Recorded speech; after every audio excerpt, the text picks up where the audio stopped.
George Brockler kicking off the Thursday show. It is 6:05. If you looked outside where I was, you saw a light dusting across the cars, but that's about it. No higher than 32 degrees today, say our weather gurus at Denver 7, a low of 15. After that, they remain relatively consistent with their predictions. Get this, folks, we're almost going to double today's weather by Saturday. 58 degrees on Saturday is what they say at the moment. That's pretty warm. They also made an adjustment, though, for next Tuesday. And again, I just got to caution you that Lisa Hidalgo from Channel 7 said, this is my phraseology and my interpretation, that anything after 3 days is like throwing a dart at a dartboard across a darkened bar. And I presume that's because they're constantly at the bar trying to assess the weather. But the big change is on next Tuesday. They have adjusted downwards by just about 7-8%, their prediction of from 52 to 48 degrees. And then next Wednesday, looks like the snow, it be coming back in and it will be colder. But nonetheless, the big news, I think, is cold today, but Saturday, really quite nice. If you're going to get outside, a weekend in the 50s sounds pretty freaking special. I want to tell you that there were exciting things that took place yesterday. I can't do that. It wasn't super exciting. It was busy, man. A lot going on. A lot of analysis of the Joe Biden speech. There were a lot of folks that talked about the things that you and I talked about yesterday, but there were some other insights. Now the fact checkers are starting to really come forward and to put some things into perspective. And so we know a lot more about that. We know a lot more about that speech and stuff like that in terms of the jobs created and the deficit reduction. And there's just a lot of good material out there on that. Something else, it was a day for track outside, which means Dad had to go and drive and pick up Graham and then drive him around. And then we had some faith formation classes in the evening that coincided with a bunch of, that food shopping, when all of a sudden you look around the fridge and you're like, who ate all the American cheese? Or like, why don't we have any bread? That kind of shopping. And it's the worst kind of shopping because you think in your head, I've got 3 things to go buy at the store. And in your mind, you think those 3 things, what am I spending? 10, 15 bucks tops. And then you walk out with close to $100 worth of things because, no self-discipline. You're walking around and there was something that Jeff wanted me to look at called, it was like popcorn chips or something. And so pretty soon I'm like, well, I can't just get the kettle corn flavored. I mean, what if they like the white cheddar one? And you found pop chips. Yeah. And so pretty soon, but it's just, again, the random walk through the store is the worst thing in the world. What is wrong with you? That is the most fascinating thing in the entire it's planet. Because I tell myself I'm buying 3 items and I walk out with like 25. I'm like, what the hell just happened to me? You, sir, have very poor impulse control. Well, yeah, that's true. I think anybody knows that based on just the words I speak through this microphone, but it's just crazy. I'm like, and in my mind, it's not even like a debate. It's like that little devil on my shoulder who's apparently got Cheeto dust all over his face is like, oh yeah, 2 of those right there. That one right over there. Those right, are delicious. Yeah, that one looks like it's been touched by someone else. Get the one behind it, and I just grab it. I'm like, I'll do that too. Yeah, it's like I'm a zombie. Oh, see, for me, the grocery store, wandering through those grocery stores is fascinating because it is the closest that you and I ever get to a mass marketing experiment. Really? It is a real-time marketing experiment, and I find it absolutely fascinating. I want to know, what are the displays? What are they doing? They're carving out. Why is the Starbucks all of a sudden in the middle of the freaking front of the store? Why? Why is it? I don't know. There's a thing with Starbucks. Some of it's seasonal, right? Yeah, some of it's seasonal. I want to know what's the end caps, which those are the things that are on the end of the aisles. Yeah. Those are premium places for products. And I want to know, what do they put them there? And why are they there? I also want to look at what are the new products. I want to look at what the marketing is. What's the messaging? What's the price points? What's the colors they're using? How's the graphic design? What's the font they're using? All of those things I find fascinating, and I love it when they rearrange the store shelves, because every few months they're going to rearrange the store shelves at your grocery store. Really? Because they always do that, because they force you then, because you're walking down the cereal aisle, and you know the Captain Crunch, where the Captain Crunch sits on the particular cereal aisle. They will rearrange. It happens more on dry goods aisles than it does in other aisles. They'll rearrange the order of the goods on the aisles because they want to force you to try to find your Captain Crunch. Thinking that you may then you may browse other options and go, oh, look, Honey Bunches of Oats is on sale. I'll grab one of those too. That's what they're trying to do. Have you seen the proliferation, by the way, of the kinds of Captain Crunch and Cheerios? There's like blueberry Cheerios. Honey Nut. I used to eat that all the time growing up. Oh, yeah. But then they've exploded it like, meat and potatoes Cheerios. Yeah, there's like gravy. Italian. Whatever. There's pistachio Cheerios. Craziness. Yeah, they have the chocolate. Although I did see yesterday, and I almost bought them, but they were the only Captain Crunch that wasn't on sale. That was the only reason I didn't buy them. All red berries. Oh, which I was like, berries. Because you have the all berries, but it was the all red berries. I have a feeling it was a Valentine's theme thing. But listen here, Kroger, you had all the other Captain Crunches on sale, not the red berries. So Daddy didn't buy the red berries because you didn't put it on sale. That's a lesson to you. Somebody texted in. We've already had this conversation. I swear we haven't. You and I haven't. We've had a little bit of it. But not a lot. You may have talked about the shopping in the grocery store experience. For me, it was there needs to be some sort of an Alexa device in the store where you can walk up and say, Alexa, where in the hell are the oat squares? Because just going to the cereal aisle yesterday did me no good. When I'm walking up and down the same aisle 3 times, and each time I'm like, where the and they don't have them. I'm just Safeway and Parker did not have oat squares, and I'm outraged. I'm just saying those Where's Waldo books are real difficult for you then. No. That's different because you go into that knowing you're on a hunt. When you're in the store, you just want to like find your damn thing and move on. No, but when you're in the store, you are on a hunt. That's part of the fun. That is not what is in there. Yes, it is. I feel like now I'm going to have to love it. You've seen now the paid shoppers. I don't know what to describe them. The people that work for King Soopers or Safeway that are running around filling, I feel like I may end up doing that because it's not fun for me.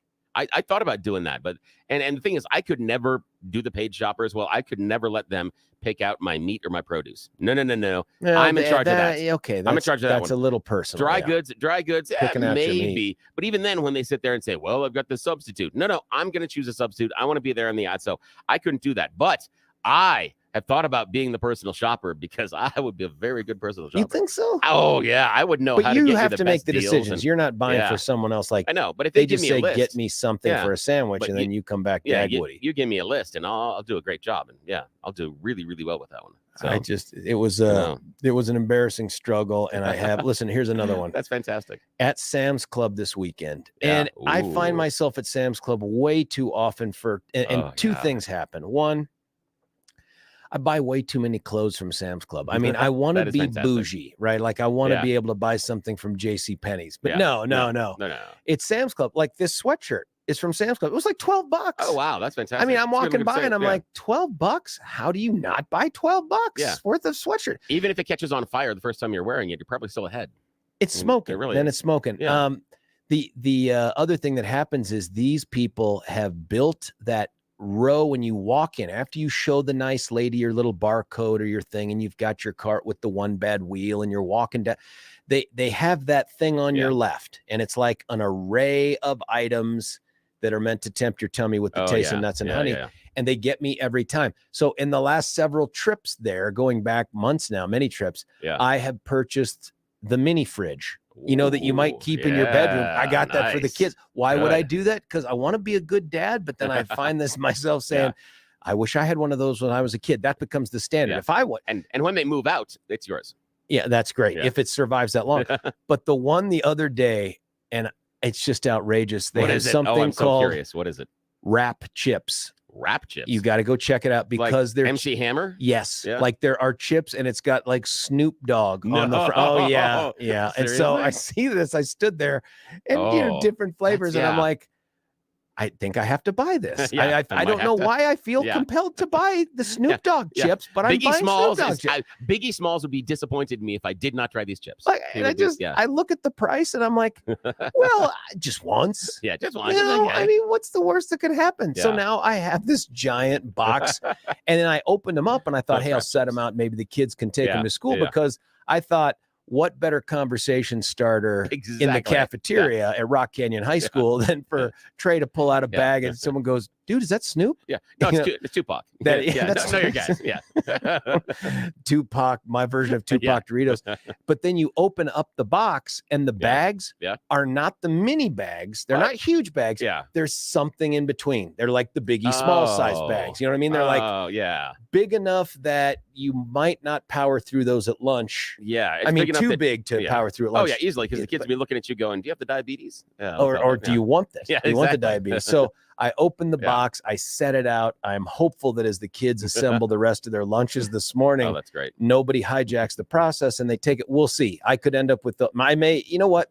If in the next couple weeks, I bring in a big box of wrap chips to the studio as a friendly gesture to the folks here, you'll know where they came from right there. I will get a bag like a horse I will just have a strap here on YouTube. Now I feel like I got to bring them in tomorrow. It's just I'm a little jealous because it sounds like food survives in your house much longer than it does in my house. By the way, somebody just texted in before I said it. You should tell Billy about wrap chips. Yes.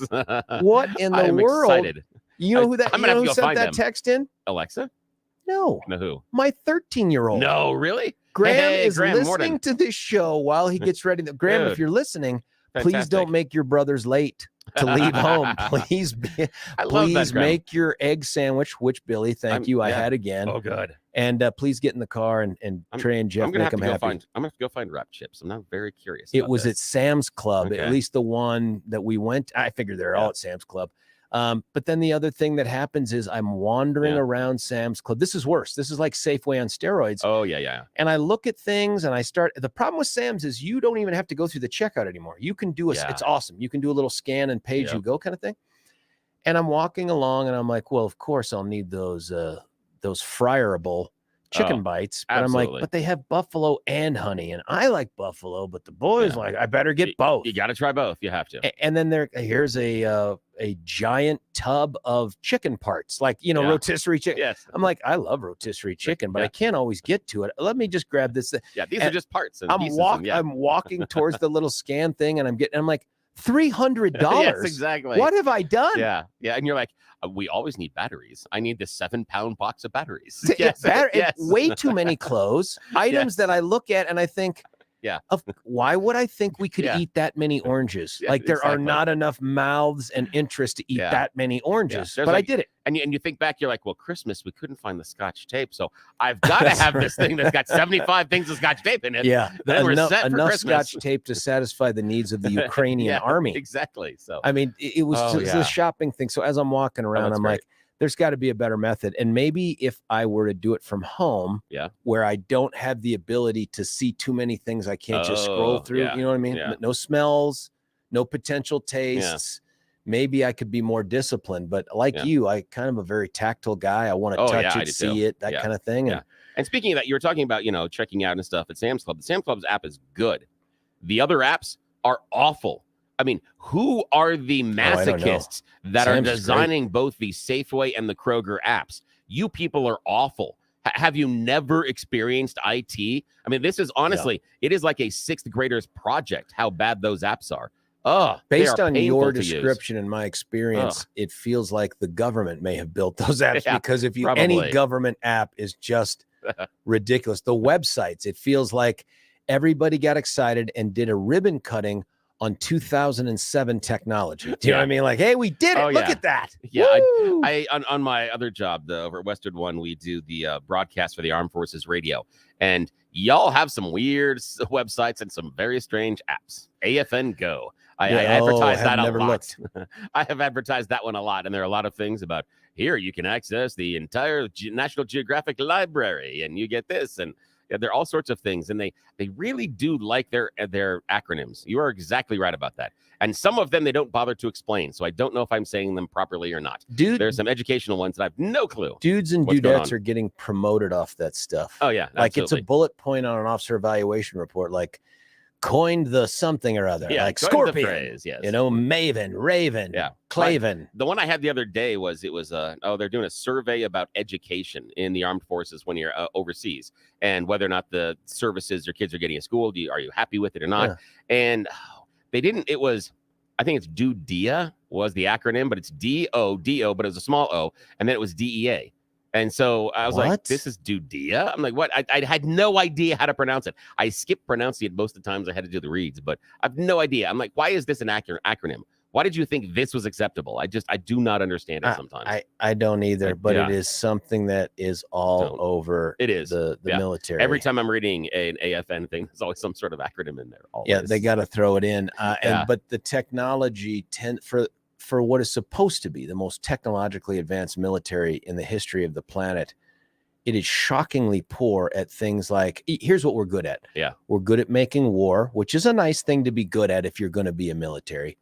We are awful at the interpersonal stuff. We're awful at technology. We're awful, although improving on things like how do you keep soldiers from sexually assaulting female soldiers you've stuck in the barracks with them. We're not good at personnel. I mean, we should be the best personnel organization on the planet Earth. No, not at all. So you're telling me that when you log into your email from the federal government, it says, you've got mail. I wish it did. I wish it did. And weirdly, it's in a Russian accent. Yeah, exactly. The steps that it takes to get in through some security things. Oh, yeah. Like here's an example. If you have a laptop checked out to you from the National Guard, God bless them, G6 are the dudes that do all the Intel techie laptop stuff. They have it set up so that if you don't log in every single 30-day period, you get blanked out of the system. You get cut off. Well, here's the deal. Oh my goodness. Sometimes the drills that we have, and that's the only time I need the damn laptop, right? Yeah. Are more than 30 days apart. So if you don't just figure out in the middle of your life, and so there were my laptop, I had to take it in this last drill. They had to do some updates.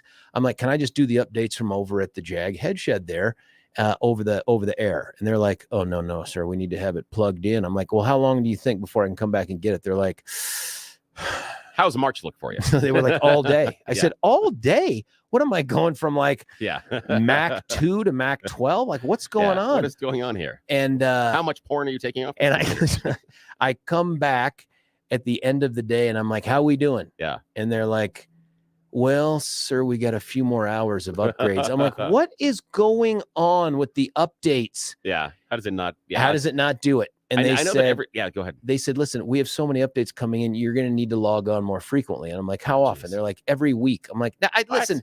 So interestingly, by the end of the conversation, we got to this resolution. Yeah. I'll take it home since I have it hand receipted. I signed for it.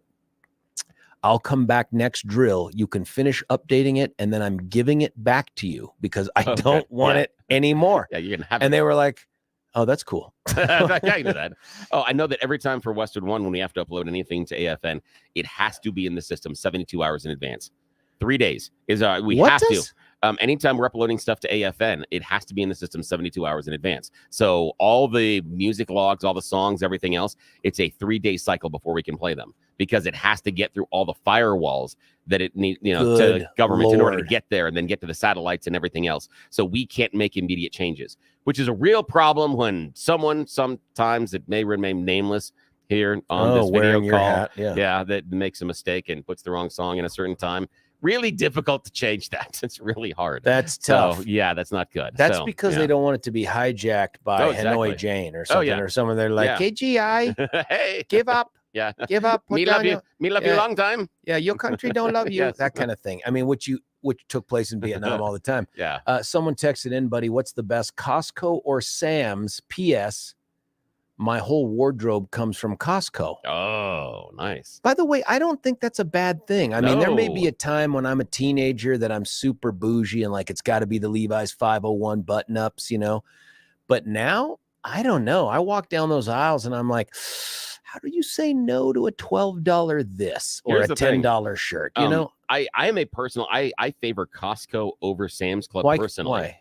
Because you're right, the app blows. Yeah, and it's only because of this, because I have been able to figure out some of the actual sources of Kirkland products. What does that mean? Because Kirkland is the generic form for Costco. Kirkland's coffee is Starbucks coffee by Kirkland. What? Yeah, and Kirkland sources. Kirkland aluminum foil is Reynolds Wrap aluminum foil. What? By Kirkland aluminum foil. Yeah, so there's a series of those, and there are all of those. I know how busy you are in your life. When in the world are you tracing back the source of Kirkland products? I am a twisted person. There are times when I'm like, that's interesting. And I get caught down these rabbit holes. And so, yeah, there are a whole series of them. So there's a bunch of Kirkland stuff that you go and buy because they are sourced from really, really reputable. You should post sources. a list to the website. Oh, it's not a bad idea. Like some of their sunscreen is copper tone. There's, I mean, a whole bunch of stuff is, These are the insights I need. Listen, I still like Sam's because I don't ever have to interact with a human being if I don't want to, right? Like I can just do the buying and I can do and they do have slightly different selection. I mean, you can still get the 3-pound jug of some sort of dip, thinking that maybe 200 people will come over to the house this weekend, maybe, and I don't want to run out. I mean, they got to be prepared for Super Bowl. I think it keeps in the freezer. I don't know. But those are things we need to know. Maybe you could, again, Billy's parenting tips. I can't remember the other thing. And now it's going to have to be Billy's shopping tips. Oh, cooking tips. We did cooking. Cooking. I made shopping. I made strawberry gelato yesterday. Not as good as the blueberry. The Kirkland Kid is how you've been coined here. I will take that. It is really good there. And Kirkland's and their Scotch tape is 3M. So someone says more hijacked radio voice, please. What is that? I don't know. I'm going to send in a question mark on that one. Now, listen, folks, for those of you that don't really know that this is an option, one, where have you been for the last couple months? But we're on video. Yeah, that's right. You can't see it in your car unless you're looking on your phone. And if you're doing that, I really hope you're going under 55 miles an hour. But we're on the YouTube, folks, and that means you go out there and you do a little search. Frankly, you can get to it from our webpage. Big Mark told me that yesterday. You can go to the webpage, get on YouTube. Here's the cool feature. Oh, I got to sign in. I've now signed in on the YouTube thing as well, which means we can communicate just like we do with the texts. So if you're a subscriber, and if you're not, I don't know what's going on with you. It's free, right? Like you subscribe and send it to other people and mislead them about the quality of the show. Tell them things like, greatest thing I've ever heard. If you don't subscribe, you're cheating yourself out of joy, something like that. You can then comment with me directly. Now, during this next break, and we are going to take a break, I'm going to try to hop on and figure out how to do it, because when I do, I'll be able to chitty chat with you just like we do on the texts right here. But that requires you to go to YouTube, search for 710 KNUS, and this guy shows up. Although I'm wearing I'm wearing clothes more akin to a real attorney as opposed to a real radio host. So you'll see me in a jacket and a shirt and a tie. The tie's probably red because, but subscribe in there and let's start hitting the comments on that. And I'll try to get to them over the break as well. But here's the good news. When we come back, it's less me, more the Kirkland Kid right through the glass, because we're going to have the Thorpe Report. Maybe it should be the Thorpe Kirkland Report, because it really is just Thorpe. And you choose the news. Stick around. George Brockler on The George Show. It's 710 KNUS. Want to take your favorite radio station wherever you go? Well, now there's an app for that. No matter where you are, stream your favorite shows. Tap the app to listen to podcasts. Talk back to your favorite local hosts. At the tone, leave a message. Call the show. Set your alarm. Enter contests and win prizes. All in the palm of your hand. Available now for iOS and Android devices in the App Store or Google Play. And best of all, it's free. Download today.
George Brockler right back with you here on 710 KNUS. If you're on the podcast, you missed the sweet tones of Mariah Carey from circa 1930. I don't know. It seems like it was an old one, but it is a good one.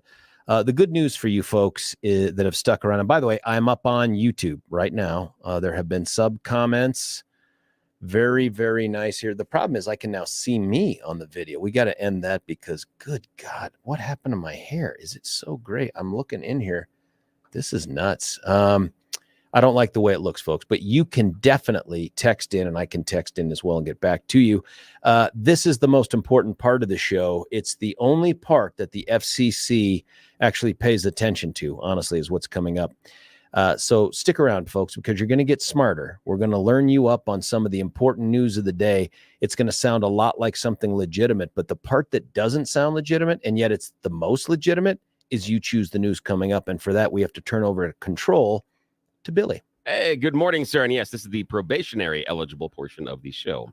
Thursday is going to be windy and colder today. Snow is ending in our Denver area, but it's going to continue in the mountains. Highs are going to be in the middle 30s along Denver and the eastern plains. Cold, stiff wind is also going to be blowing around our city. In the mountains, snow showers and gusty winds will be expected. Highs in the 20s. Video obtained by our friends over at KUSA reveals there's a little bit more behind the fatal shooting of a 41-year-old man who was suspected of stealing a motorcycle. Back on February 2nd, Littleton police posted a press release saying that Stephen Poulsen, 41, was driving a motorcycle and crashed during a call about a suspicious vehicle. Police say an officer eventually fatally shot Poulsen because he produced a gun. It happened near South Bannock Street and West Powers Avenue in Littleton. The news release, however, did not mention the crash and what happened during the altercation because reviewing the video obtained by Channel 9, they see that the officer actually rammed his patrol unit into Poulsen before the shooting occurred. Littleton police released a better quality file of the actual security footage and faced questions about the discrepancy in the initial release. A spokesperson sent the statement, said an initial press release was based on preliminary information. An outside investigation of several law enforcement agencies is now reviewing this incident. The department released a statement on Wednesday that says the officer involved has been placed on standard paid administrative leave pending an investigation. That doesn't sound good at all. Not at all. And the idea that why didn't he say? Because it seems like he didn't hit Poulsen himself, but it looks like that the cruiser tapped the motorcycle, and that's what brought him down. So the idea that it was just a crash, why the officer didn't say, well, I brought down the suspected. Oh, well. The city and county of Denver soon is going to prohibit its employees from downloading the TikTok onto the city-owned devices, citing cybersecurity. Ashley Bolton, the city's chief data information security officer, said they've made the move after performing a risk assessment of the popular Chinese-owned app and the fact that none of them are very good dancers and didn't have a lot of followers. I may have added the last part. Bolton said the app can capture data such as passwords, personally identifiable information. The city has no way of guaranteeing the information will not be improperly kept on Chinese servers. So starting today, employees will not be able to download the TikTok from the App Store on any city-owned device. Law enforcement and downtown Denver partnership leaders say they're feeling optimistic for long-term safety improvements in downtown following initial results from the Together We Will initiative. Again, what does that mean? I don't know. It's just what something happened to positive. Like Si Se Puede? Like Yes We Can. Is this I know. like that? To Together me, Together We Will. Together We Will sounds like a knockoff of that Group Up with People. That's what it sounds like. Together We Will. Yeah. But it's unclear what we will what. Yeah, we're not going to, I don't know. We are going to watch all the cars being stolen. I don't know what we're doing.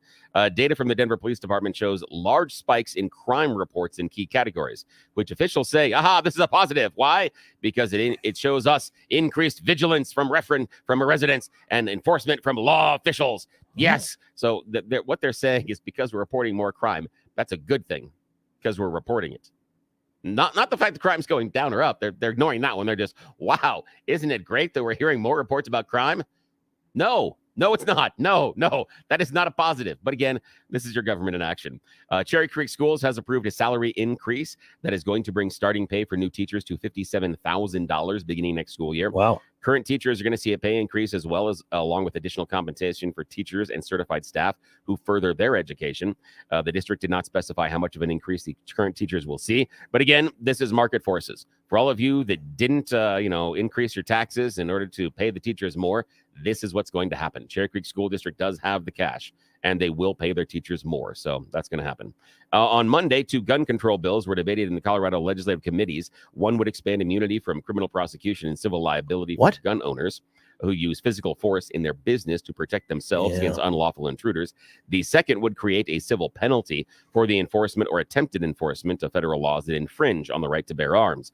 During the Monday debate, though, however, a representative from the Rocky Mountain Gun Owners, Colorado's largest gun lobby organization, gave public testimony, and he talked about gun rights and genocide. He made the constant analogy of the Jews having guns in Germany and whether or not they would have stopped the Holocaust. After finishing those comments, he was questioned by Representative Kyle Brown, who's a Dem out of Louisville, about statistics involving gun deaths among children and adolescents in the U.S. Brown cited a letter that was published in the New England Journal of Medicine. But again, the gun owners representative shot back and said, if you remove the black males from that age group, it's not true. It's a symptom of a different issue, the issue of causing young black males to be killed in their homes and on the streets. It's a very different issue. And those comments have since received criticism from gun reform advocates, and RMGO has walked back those comments. The executive director, Taylor Rhodes, said in a statement that he allowed Kevin LaRusso, their most junior staffer, to testify on behalf of the organization on 2 bills we know we're going to die in committee to get experience for him in the public forum. If you've testified on behalf of a large organization, you know that it is a nerve-wracking experience. In his testimony, he misspoke when discussing a heated topic surrounding the gun issue. Rocky Mountain gun owners will continually support and defend the Second Amendment of freedoms and those of law-abiding Colorado citizens. He misspoke? Read that part again? What did he misspeak He about? said that he misspoke. Probably this part about the black males and the age group and what's causing their death. It's that one, or he made there was an analogy about whether or not car crashes were more deadly and killed more kids than guns did. But either way, they're just saying, no, we misspoke. And both bills, though, as they predicted, failed to make it out of Monday's committee hearing. Yeah, so again, there's no chance. Yeah, much ado about nothing. Which, that's nuts. Yeah, honestly, much ado about nothing is kind of the tagline for this next segment. What? It's yes. music. It is time for You Choose the News, where we waste some time because we've scoured the internet for some ridiculous stories, found some stupid headlines to put with them, and play this fake radio news game. Why? Well, because for some reason they continue to pay us for this. In fact, today, it is amazing because we are back with a homeschool study program that you can talk about. It is talking about public health. But we will discuss about this new homeschool study program by Dr. Doofenshmirtz's Educational Academy in just a minute, because first, we must play the game. All righty, sir. Here come your headlines. Headline number 1, the badge means it's free. Headline number 2, it's a sacrifice being an influencer. Headline number 3, it's real as far as you know. And headline number 4, high school dream and nightmare. All righty, sir. Here are your choices. Once again, the badge means it's free. It's a sacrifice being an influencer. It's real as far as you know, or high school dream and nightmare. Well, because I used to have one that meant something. With the badge, it's free. With the badge, it is free. We are going to go north up to Canada and visit America's Hat, specifically Ottawa. A police officer up in Ottawa, Constable Sarah Bell, has pleaded guilty earlier this week to 1 count of discreditable conduct under the Police Services Act. What, pray tell, did Constable Bell do? What horrible crime did she commit that she is now facing discreditation, which is going to basically demote her to second-class constable for 14 months? Well, Constable Sarah Bell was recently at the supermarket, and there she was in the self-checkout aisle. Beep, beep. Uh-oh. No beep. No beep. No beep. Beep, beep. No beep. Yeah, Sarah Bell actually only put half of her items through the scanner, and the other half that keeps went the price went into her bag. Basically, she stole about $87 worth of items. Oddly enough, the prevention loss team spotted her gimmick pretty quickly because, they're watching to make sure that all the stuff goes beep. But it didn't go beep, so they pulled her aside and said, "Pardon me, can we see the bag? Can we see the things in there?" And yeah, $87 worth. So again, I figured though that the badge just means it's free. I thought that's what happens. Is that's what you do. You get the badge out, you show it's free, and I don't know. I just thought that was the plan, but evidently not. That doesn't work, huh? No, evidently. It works on TV all the time. Like all cops walk in, they get the free coffee and the free whatever. Yeah, and they come over, they say, "I need your car because I'm chasing this person." They take all the time. That's right. I've never experienced that. And I've tried to take the car. I go to a new car lot and I'm like, hurry. Yes, They've hurry. never done it. They just I need to chase down this. They don't understand how it works on Hollywood. Basketball practice in 30 minutes. I need this car now. Okay. Second choice, sir. It's a sacrifice being an influencer. It's real as far as you know, or high school dream and nightmare. Nightmare. High school dream and nightmare. We're traveling all the way to India for this one, and we're meeting a male student who is in his final year of high school. He is at the famed Brilliant School in India, and earlier this week, he found himself in an unusual situation. He had to take a large exam. It's one of those exams when you are in a room with about, 50, 60 other students. So this male walked into the room and he started having a panic attack. Wait, why? He fainted out of nervousness. He couldn't. In fact, he was taken to the. He was taken to the hospital because he developed a fever. He couldn't handle it. He couldn't handle the fact that he was the only man in a room with 50 girls who was going to have to take that test. What? Yes. He was triggered by the fact that he was surrounded by girls? Yes, exactly. Yes. Which, again, we've all been in high school. We know how that is. If all of a sudden you're in a big room with only the women, you're like, this is a dream and also a nightmare. So evidently it triggered his anxiety and he had a panic attack. He actually got a full-on fever. He became nervous and actually fainted. Once he hit the floor, that's when they called the EMTs and they took him to the hospital. No way. Yeah, he's currently in stable condition. And then again, unfortunately, even though that he went down and he fainted on the floor, none of the girls were willing to grant him his first true love's kiss. No, listen, it's a huge distraction. Like, Yeah. I wouldn't like it because I would be constantly distracted and I'd be trying to sit, but there's no chance it's anxiety. Like, oh my God, I don't know how to focus. I don't know how to focus because it's like Kid in the Candy Shop kind of thing, right? Where you're looking around like, hello, Yeah. and this is my favorite test ever. Hi you there. know? Yes. How are you doing? That's right. Yeah. You're like, no, I'm not looking at your test. No, I'm not. No, I'm not. Yeah. What in the world? Anxiety. Yeah. Do you grade on the curve? How do you? That's one that in the future, I don't think you tell anyone that story. You know, one time in college, I was surrounded by girls and I just locked up. You know? The EMTs came and got me. They rescued me from that horrible nightmare. You've seen those videos of those fainting goats when they get scared? Pretty much me. That's what happens.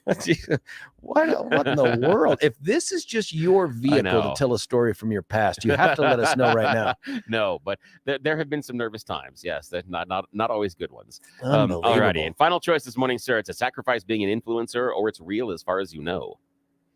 It's real as far as you know. Yeah, as far as you know, it's real. And this, we're traveling to eBay because there is a brand new item on sale at eBay, and it's real. Well, as far as you know, just when you think the NFL can't get any weirder, Tom Brady has announced his retirement for, yes, a second time, but that's not where this story because that's old. I know. But in the aftermath of that decision, a fan used the buildings behind Brady in his video to identify the exact spot where gorgeous Tom was standing, lit perfectly by the sun, surrounded by the football gods, and he was announcing his retirement, and he decided that's the spot where Tom was standing. So he scooped up a jar of sand and is auctioning it on eBay. Yep, it's called Tom Brady's exact retirement spot, bottled sand. Yeah, no. I know. Is someone bidding on this? Actually, 124 someone's. And the current bid is over $90,000. What? Yeah.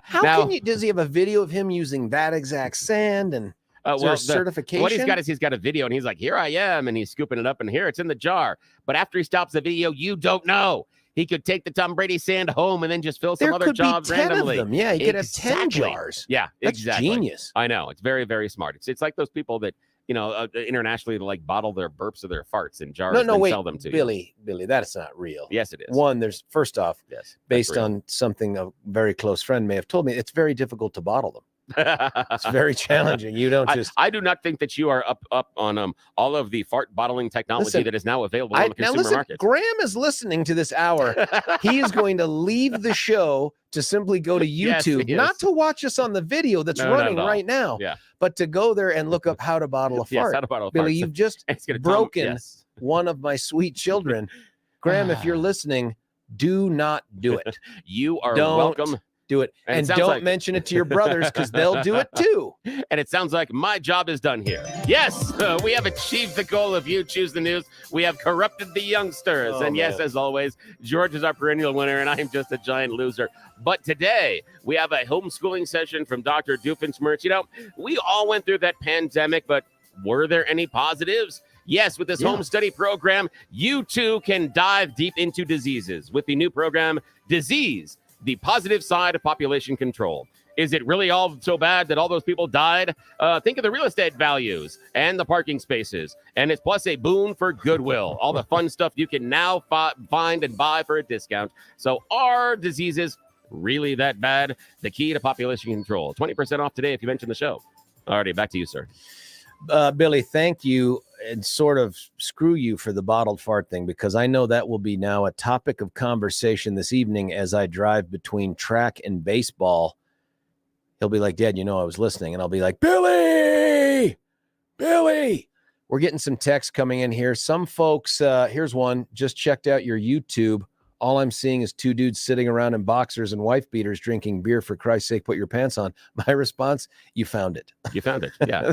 I mean, you think we had pants in the first place. That's our friend Joan heard the Costco story and thought, my God, he went and did the English muffin thing. That is true. But here's another cooler part of this thing. She said she was at Masterpiece Cake yesterday with our buddy Jack. Yep. And she was talking to someone from there, and this person was listening to her talk and goes, oh my God, you're Joan from Lakewood. No. Yeah. And they listened to the show. So that's nice. That's fantastic. That is beautiful. Yeah, I think that's a good sign. We've now identified 3 of the 4, and I think that 4th one is going to be a very, very... We continue to ruin people's reputations all across the city of Denver. Very, very special day. Hold them up for ridicule by their friends and family. Listen, we're going to cut away for a break, but when we come back, of course, I'll let you know what's going on in the 7, the 8, and the 9. There's just a bunch of stuff. I don't know if it's Crime Thursday, but there are things that are involving the law and crime and criminals and things that I want to chat with you about and get your input on. I just don't know how controversial it is. Some of it seems obvious to me, but some of it, I don't know. You're going to have to set me straight. George Brockler on The George Show at 710 KNUS.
George Brockler right back with you here, 710 KNUS. Lots of stuff to update that's going on in the news. I was just telling Billy off air that, I do legal analysis for KDVR when they asked for it. And in this particular case, they did yesterday. And it was involving that 12-year-old boy who was shot and killed by the car owner. We talked a little bit about this yesterday, and there's probably a bunch of facets to it, including, should we be all about using lethal force to protect property? Some officers I was talking to from the Army who will remain nameless were like all on board. Some were like, no way, that's not us, right? Like, you can replace the car, but that life's gone forever.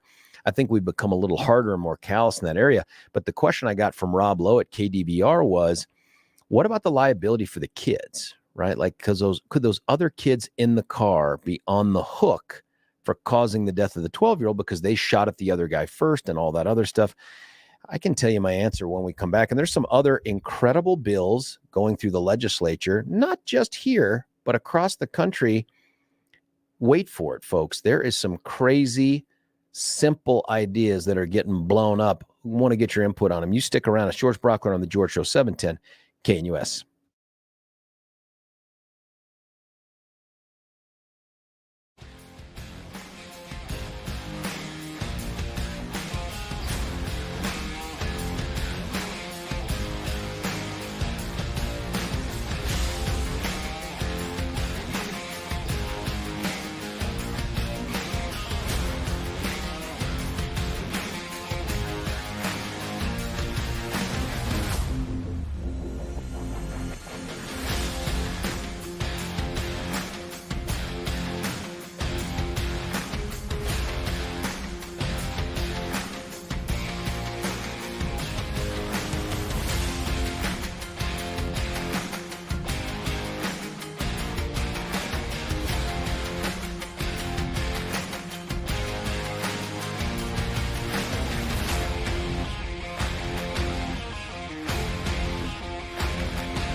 We'll be back right here in the saddle at the 7 o'clock hour. George Brockler, we've got just 3 more hours to have the discussions of the day you just can't have anywhere else.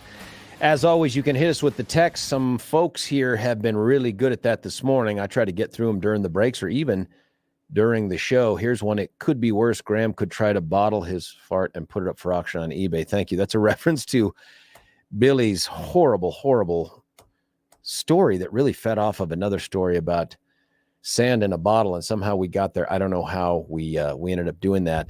Here's the deal. Text is one way to get to us. Of course, now that we have YouTube up, and I see some text coming in right here, there were some folks that thought I was saying I'm wearing a suit and tie right now. If you go to YouTube, you can see that that is plainly untrue. I'm wearing the typical garb of a guy who climbs out of bed in the 4 o'clock hour to go do radio.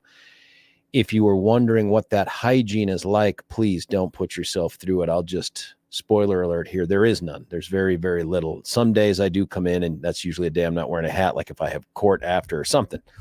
But for right now, no. If I go sweats, that's pretty much how it works. We get the texts. We get the messages here on YouTube. But honestly, the single best way to have the conversation is to call us at 303-696-1971. I say again, 303-696-1971. Lots of stuff in the news. I talked to you at the end of the last hour about this tragic death of this 12-year-old. And I said this yesterday, and I believe this, man. Anytime a 12-year-old is killed, no matter what they're doing, it's tragic, man. 12-year-olds are kids. That's like 6th grade, 7th grade. Graham just turned 13. I can't imagine what that family is going through with that loss. Now, why is he driving a stolen car? I don't know. What's his family situation like? I don't know. I don't know the backstory. Someone texted in and said it's pretty tragic. I imagine it is. But the question that KDVR posed to me, and you can find it on the KDVR website if you just Google it, Rob Lowe said, look, is there any liability for these other kids? Because these kids start shooting in this dude, and that's the reason why he pulls the trigger, and that's why the 12-year-old is dead. And I said no. And the reason I said no is that I can't come up with a theory of criminal liability, which means I can't come up with a statute here that in my mind fits. And maybe there's someone crafty out there who can figure out a way to torture the criminally negligent homicide statute to fit it. I can't. I just can't see that working. Manslaughter, it doesn't feel like manslaughter. They didn't really cause the death of, it's a tough one. Now, there is a statute called felony murder in the state of Colorado. It used to be the same class charge as regular old first-degree murder, and with good reason, right? Like if you engage in an armed robbery, some sort of a home invasion, burglary, that kind of thing, and during the course of that or the flight from it, anybody other than a participant is killed, you ought to be on the hook. That's the way we discourage people from engaging in behavior that is likely to result in the death of another person. If it does, you go to prison forever. Well, the lefty legislature under the Gold Dome last year decided that that's too harsh. So they took the felony murder statute and reduced it down to second-degree murder. And that means it's punishable by only up to 48 years in the Department of Corrections. But before you go, oh my God, George, that's so much time. Remember from my past comments, that is a fake number. There is no truth in sentencing in the state of Colorado, really anywhere, short of life in prison without parole. The words that a judge speaks are meaningless. They just don't tell you anything about the sentence. So a 48-year sentence spends a lot more like parole eligibility at 24. And that is for felony murder. Now, that felony murder statute doesn't apply to, hey, a life is taken no matter what felonies committed. No, it's a specific enumerated list of felonies like arson, burglary, robbery, armed robbery, those kinds of things, aggravated robbery, things like that, but not any felony. And so it doesn't apply to motor vehicle theft. But the issue again is, could these guys be on the hook because they shot at the dude who was trying to recover his car? And he shot back. The answer in my mind is no. There's just no way to get there from here. Those kids are on the run. Keep that in mind. Those kids are on the run. I don't think they've been grabbed up yet. I presume they're all going to be in that 12 to 14-year-old range too. If there's an adult amongst them, then is there a way to get them charged with some sort of child abuse, creating a situation in which it's reckless and perhaps causes the death of a child? Maybe Maybe we could get there from here, but I think all the other participants are 12 to 14, so I don't think child abuse resulting in death really fits all that well. There's something else, though, about this. When you start to look up this case, and you should, because it's an important case, it's a real tragedy, and it speaks to a couple different things. It speaks to the failures of law enforcement, and I'm not blaming cops, law enforcement in the situation in which they find themselves to discourage crimes like this. Everybody knows, especially in Denver, crime is on the rise. It's at historic levels. We're the number one country or state in the country for motor vehicle theft. So I don't blame police for that. I blame district attorneys who keep putting these fools out on the road on no bonds, $1 bonds, $5 bonds, fake bonds, to get them back out on the streets. Now, keep in mind, this is what's coming up in the 9 o'clock hour. We're going to be joined by Commander Mike Greenwell from CMAT, also Lakewood. Dude has said he's going to retire soon. I have objected. I don't know what authority I have to do that, but I have voiced my formal objection. Mike's going to come on to talk to us about a piece that ran in 9 News, but it's backed up by a bunch of statistics that'll tell you who is stealing our cars. But this is a failure to discourage crime. That's one. 2, it's a societal failure. When you have teens and preteens stealing cars and armed with guns and shooting at other citizens, that is a failure of that family and society. That's just a straight up failure. It's not a failure for which they shouldn't be held accountable. I'm not that. I'm like, well, let's not punish them because it's someone else's fault. No. It's our fault in some way here that we've allowed this kind of thing to perpetuate. But that's where we're at with this. And the other part of this story is, and I mentioned this yesterday, but it's weighing on me. And that is there a growing perception among the public that we need to engage in self-help to protect ourselves and our property? We have guns, where most of us are responsible gun owners. Some of us have concealed carry permits, like this guy right here on the YouTube. But I got to tell you, if the idea here is I no longer trust the police to retrieve my car or to stop the car thieves or whatever, I think we're going to start to see more and more situations like this. Interestingly, too, when I was Googling this, I come across CBS Colorado. Listen to the title of the article that they put up here and tell me if you see what's wrong. Man shoots and kills 12-year-old boy who allegedly stole car in Denver. Now, that use of the term allegedly, the media overuses this thing. My God, they've used it sometimes after people have been convicted. They're just so convinced. But who didn't they use allegedly for? The man who shot and killed the 12-year-old boy. They didn't say man allegedly shoots and kills 12-year-old boy who allegedly stole his car. No, the allegedly is only for the car thief. That's just very interesting to me. The person that wrote that, I mean, if I had to make guesses, I would say that's just kind of how they lean. They see the kid as a victim and the shooter is something else. I don't know. And I get a text here from someone in law enforcement that says this is friggin' sad, and I'm afraid we'll see more results like this as people take the law into their own hands. That was said right at the same time. That's exactly right.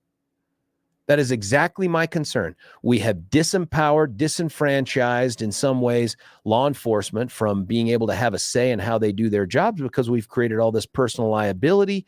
We drag out the 1 in a jillion instances. And when I say 1 in a jillion, there are millions of arrests and police contacts that take place over the course of the year.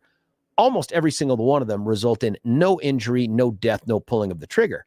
But those that do get the kind of media coverage where it's now the perception that this is what we have to stop the deaths at the hands of law enforcement. Well, yeah, but you make it sound like this is going on like every day. Denver police are out there killing someone.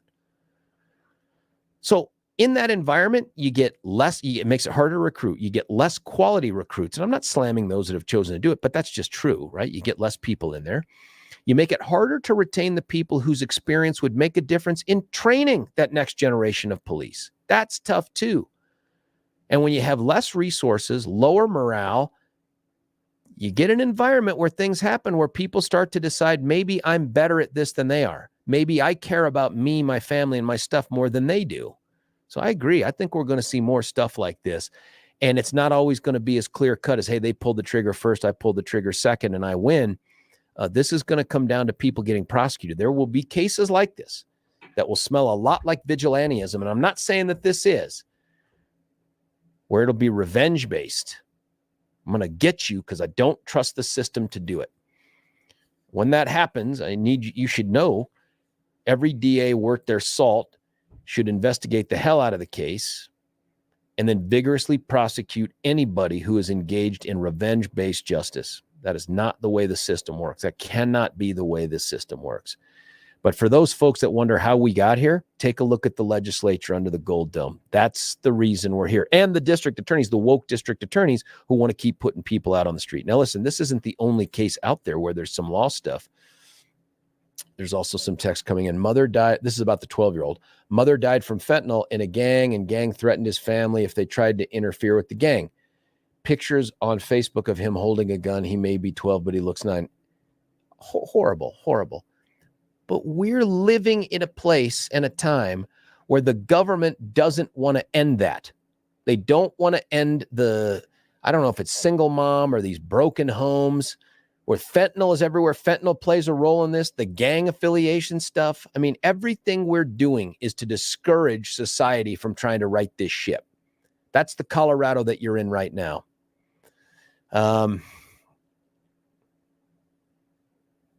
Are you okay with the revenge killing? I really, there's a couple other laws I want to talk to you about, but in this conversation I had with a guy who I respect quite a bit from the Army the other day, he had no qualms about using potentially deadly force to protect his property. I don't think that's right.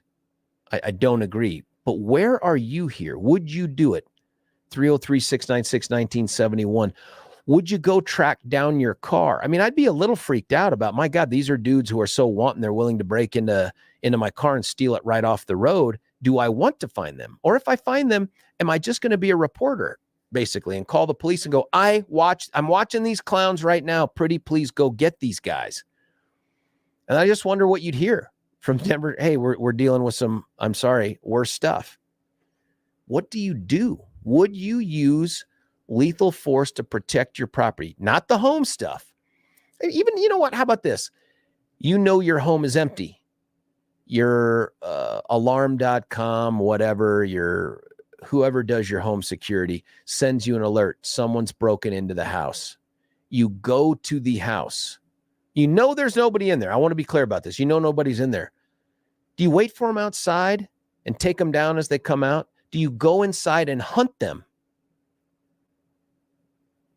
That's a tougher one, man, because that make my day law doesn't exist for that purpose. But would you do that? And this is different than, hey, do I think I can get away from it with it? Or I'm giving you the parameters. 303-696-1971. Would you go seek revenge against someone who broke into your house or who stole your car or who stole anything, man? Would you go seek revenge? Do you feel justified in doing that? I'm interested. 303-696-1971. Here's a text. This is trust issues.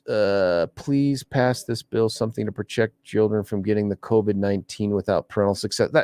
That's a different issue. I remember when there was a girl that was sentenced because in the car when the boyfriend did robbery and then killed a cop. You're talking about Liesl Alman. That's that case. Very high profile. That's because her thug burning in hell boyfriend shot and killed Bruce Vanderjack, shot him right in the face and killed him when he was trying to stop them. And he was coming around a corner, and Liesl Alman knew that her boyfriend was armed, did nothing to warn the police, give them a heads up what was going on. She let them walk into that situation. Now, she got prosecuted and she got convicted of felony murder. But here's what happened on the appellate case. It got sent back because there was an issue that was related to whether or not the underlying felony had the appropriate instruction given by the judge. The felony that would have made that subsequent death caused in the flight therefrom made that the killing. And so it got undone off of that conviction. But, oh, yeah, she's garbage. I'm going to go Danielle Jurinsky on the former chief of police. She is garbage for not having warned the cops. And the boyfriend right now, my hope is he's burning in hell for murdering Bruce Vanderjack. But that's true. But that was a different kind of a case. Here's one. If I confront a burglar, can I really determine their intent? No, but If you're in the house and they burglarize the house, that's a much different story to me, right? Like they burglarize the house while you're in there day or night. You can't know their intent. And you might think, reasonably so, you are in jeopardy. In that circumstance, I feel it's totally different than if you get an alarm notification on your phone or you come home and see that a window has been broken in. And then you draw your piece and go in and start going inside your house. What are you doing there? What are you doing going into the house if you believe there are burglars inside? And it seems to me you are now creating the situation where it's like, well, I don't know what they're going to do. That's right. Why are you going in there? And the only answer could be, unless you think a family member is in there. That's different, right? The only reason you'd go in there is to A, protect your property, and 2, to get them. This is different than, hey, citizens arrest. This isn't like the Barney Fife, citizens arrest, citizens arrest. It's not like that. You can call the police. Now, by the way, for those folks who are out there on the planes and they're like, the police are 30 minutes away. I get it. What's your goal? What is your goal? Is your goal to protect your property? That's great. You can't use lethal force to protect your property. But you go inside and put yourself in that situation.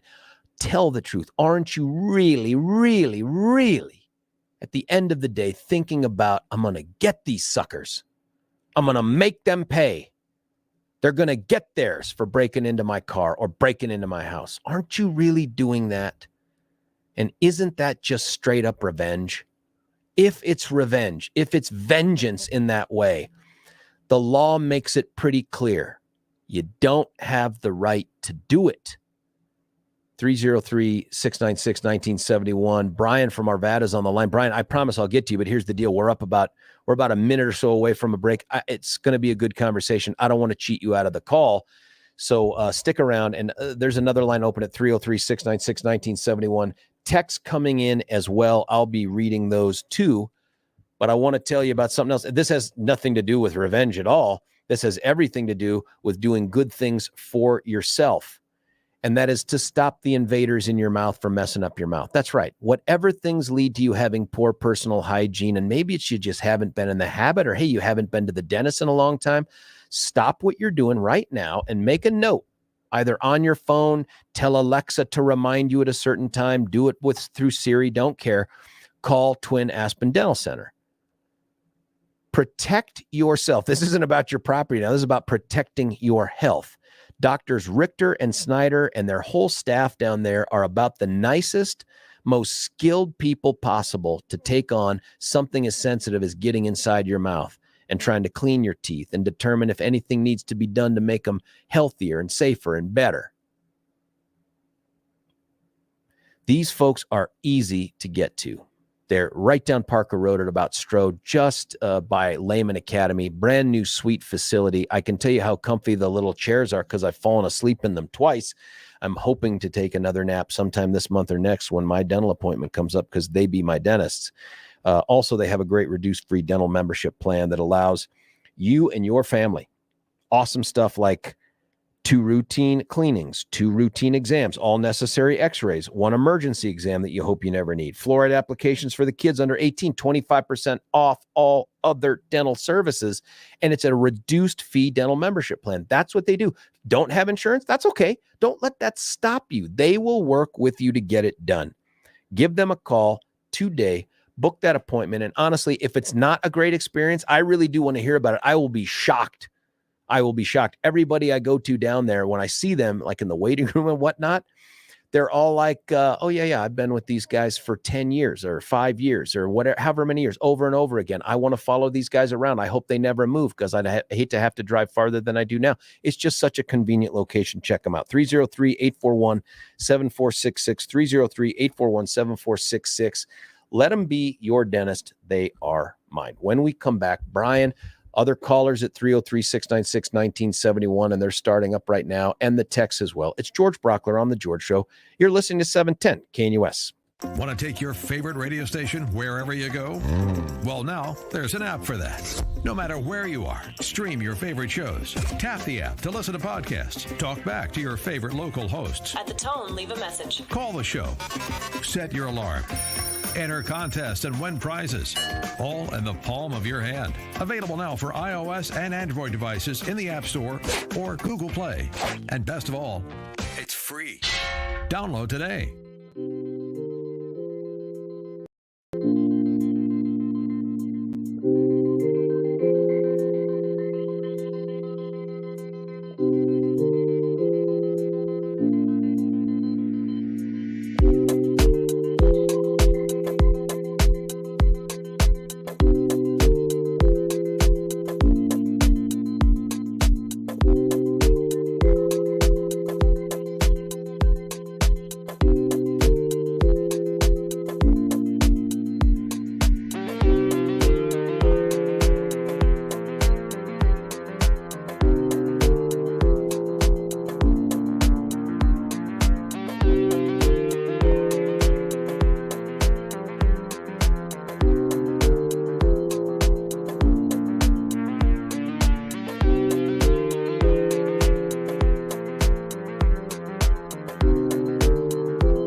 Some people just need killing. That was something I heard once from a senior police officer who was trying to describe to me how a murder took place between a couple folks that were mad at each other. I sort of understand the sentiment, but do we want to codify that in law? The question of the day here, in light of this shooting of the 12-year-old boy that was killed, who was driving this stolen car that the dude tracked down using his GPS stuff, was what do you do about this? This, in my opinion, this is going to keep happening. We're going to see more and more people engaged in self-help. And because they don't have the same authority, the same training, the same experience, the same protection, we're not going to see an escalation of force. We're just going to see the straight out use of lethal force to defend property. And should we? Would you do that? Would you, if you got an alarm thing on your phone that said your house is being burglarized, and you know nobody's there, okay? I want to take that off the table, because if I thought one of my kids were there, oh man, my mind would go crazy, right? But I'm telling you, you know the house is empty and you know someone's on the inside. You call the police. Maybe you don't. I don't know. Do you go in there? Do you pick these guys off as they come out? They come out the front door, you point a gun at them, you say, hey, stop right there, cops are coming. Dude starts running. Do you pull the trigger? Are we shooting people for revenge or to protect our property? Brian, you're on 710 KNUS. Brian, what do you think, man? Yeah, this is a tough topic. And, I'll tell you, if somebody comes in my house at night, all my family members are there, I'm not going to ask very many questions before I take action. And those questions will come after you pull the trigger, because I agree with you, man. Now, the questions will be, does that hurt? Yeah, because I can't take any chances with that. But again, if I come home and I see my house is broken into, I'm going to call the police and drive away. If my car's getting stolen in front of my eyes, I'm going to let it get stolen. I'm going to call the police and let it get stolen. Because again, this guy got fired on, and I'm saying, does my kids and my family care if I'm dead, but I stop them from stealing the car? No. What's your insurance policy? What's your life insurance? Maybe they do. Well, true. But what I'm saying is I wouldn't do it. And years ago, I took a concealed carry class. Yep. And, you had to get it. And the guy clearly said life and limb. Life and limb. The only reason you want to pull that trigger is for life and limb. And when you pull it out, you better be ready to use it. And if not, then don't. And he said, and it's for life and limb. That's it. Not property, not anything else. So that really stuck in my mind. You call the police and you walk away. But here, a guy I work with, his house got broken into. Yeah. He's single. His car was stolen later last year. Oh, yeah. And now he's walking to work every day, 3 miles in the snow. And now he's telling me never again.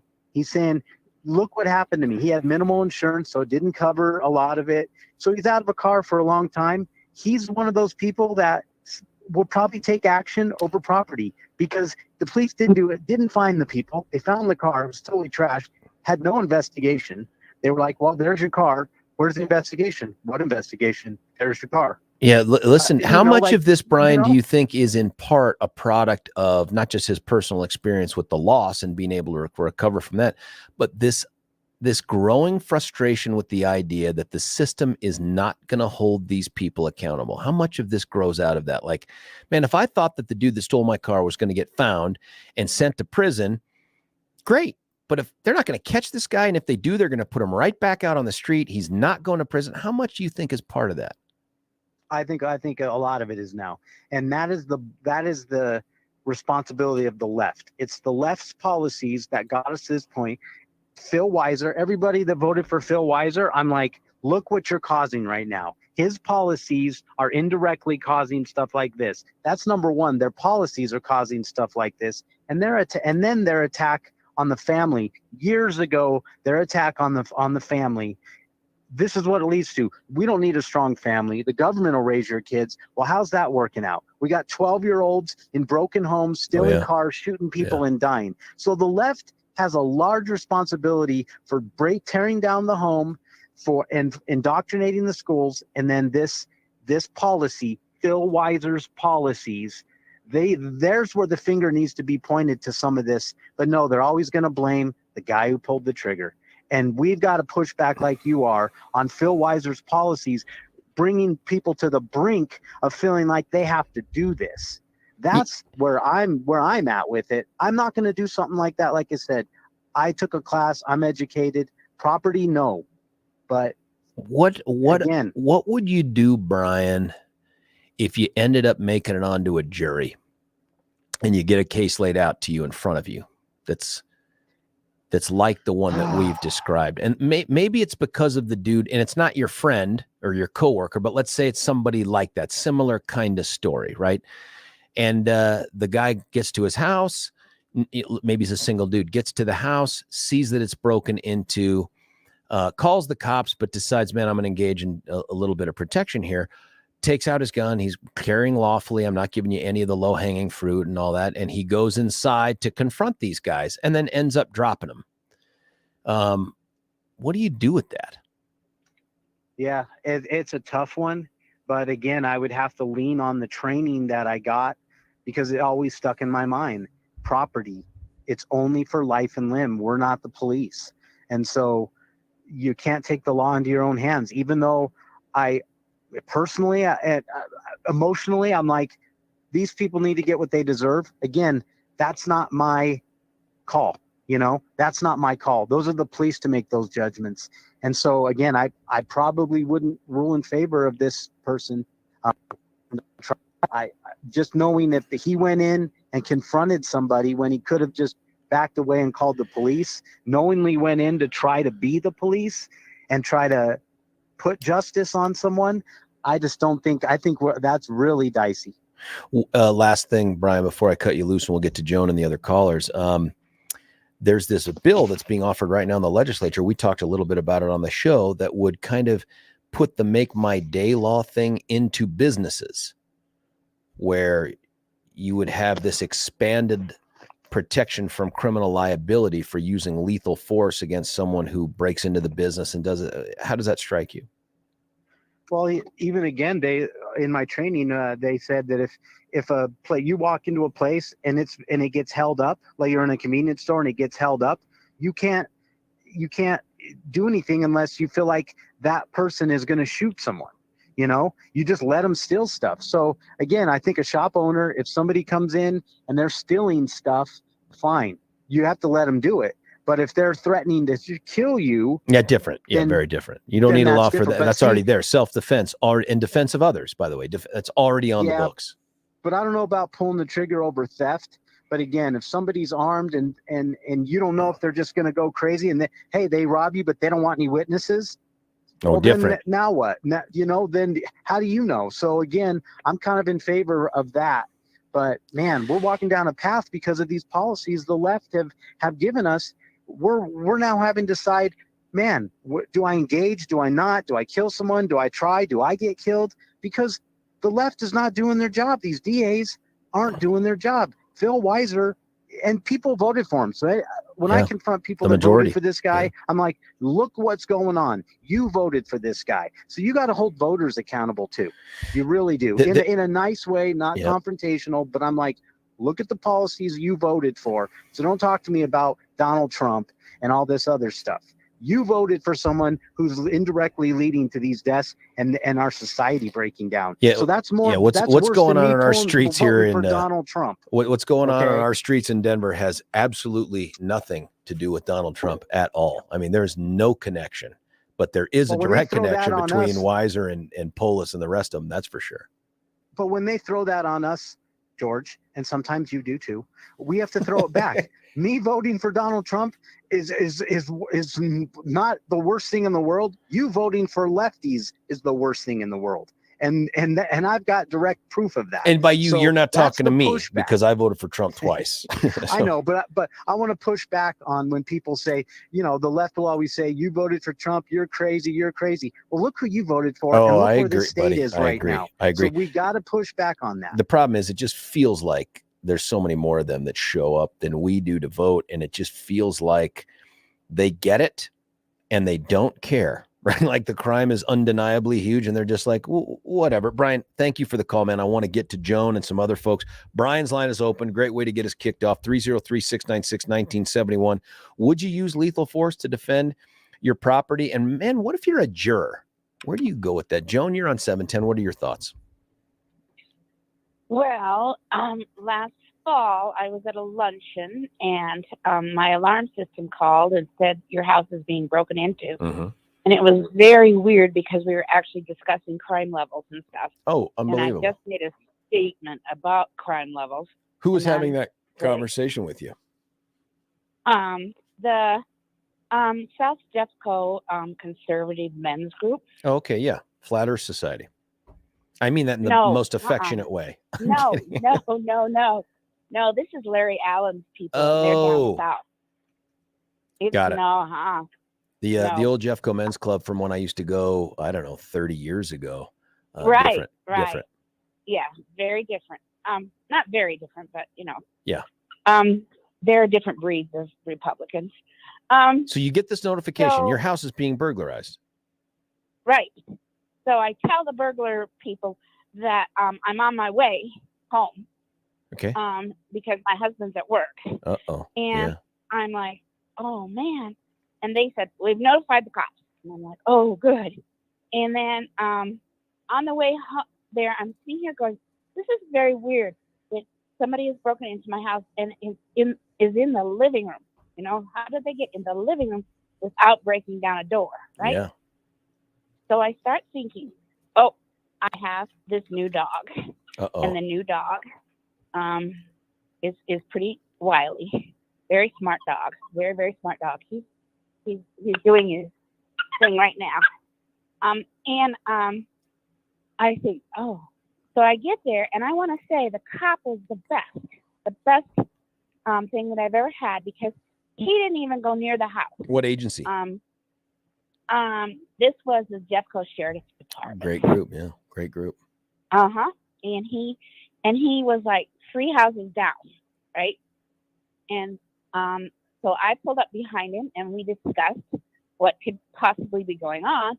And I thought, I bet that dog got out.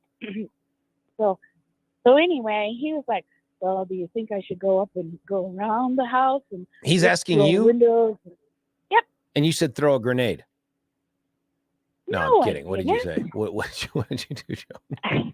I said, I think it's a possibility it's my dog, and we can go to the front door, and here's my keys, and maybe we can look through the front door. Nice. And it was my dog. There you go. That's wonderful. And it was very nice because it was somebody who was like assessing the situation. Yep. Obviously didn't think there was burglar in the area. Yeah.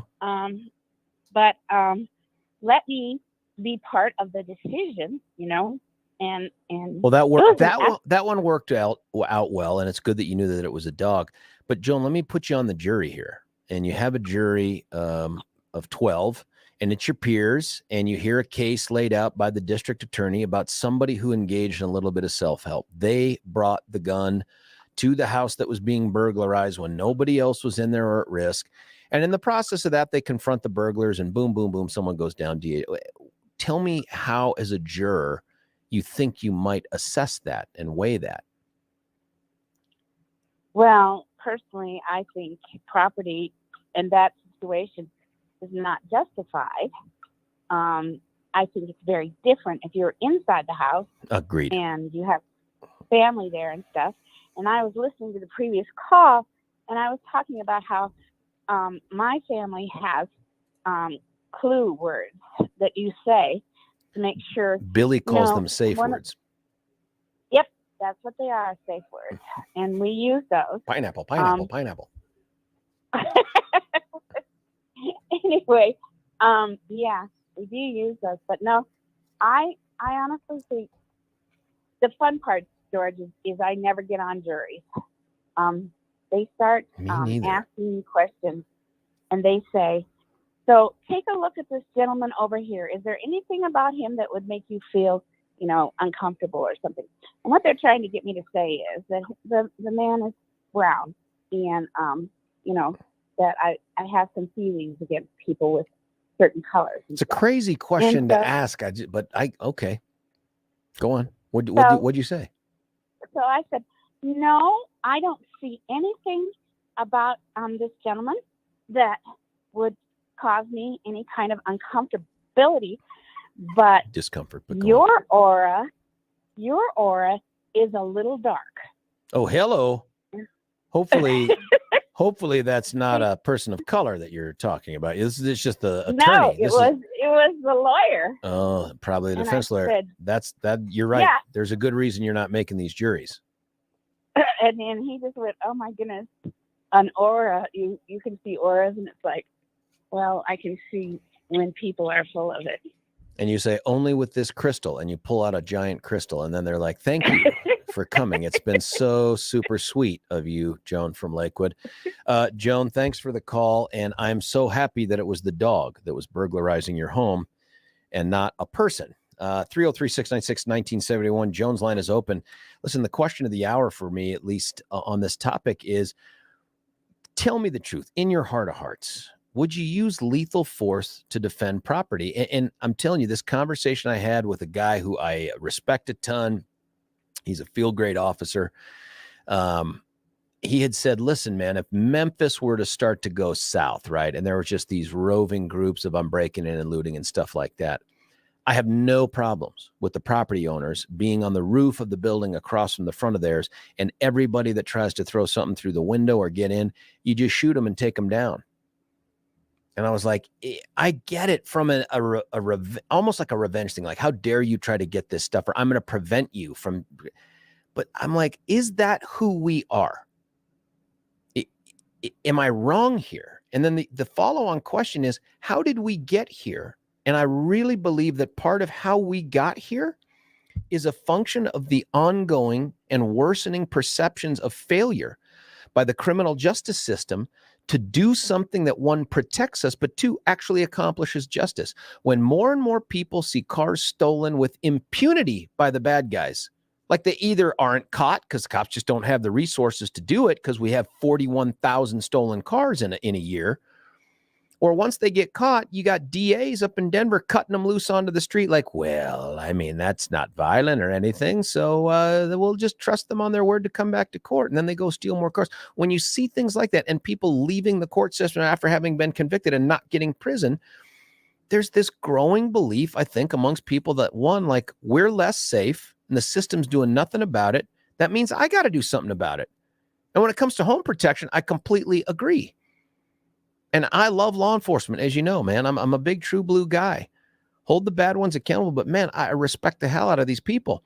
But they can't get it done in the environment we've created for them. I don't blame them. I blame the policymakers. And so, is this a natural outgrowth of this? Is this what we look to each other and say, oh, yeah, this makes total sense because we need to do it?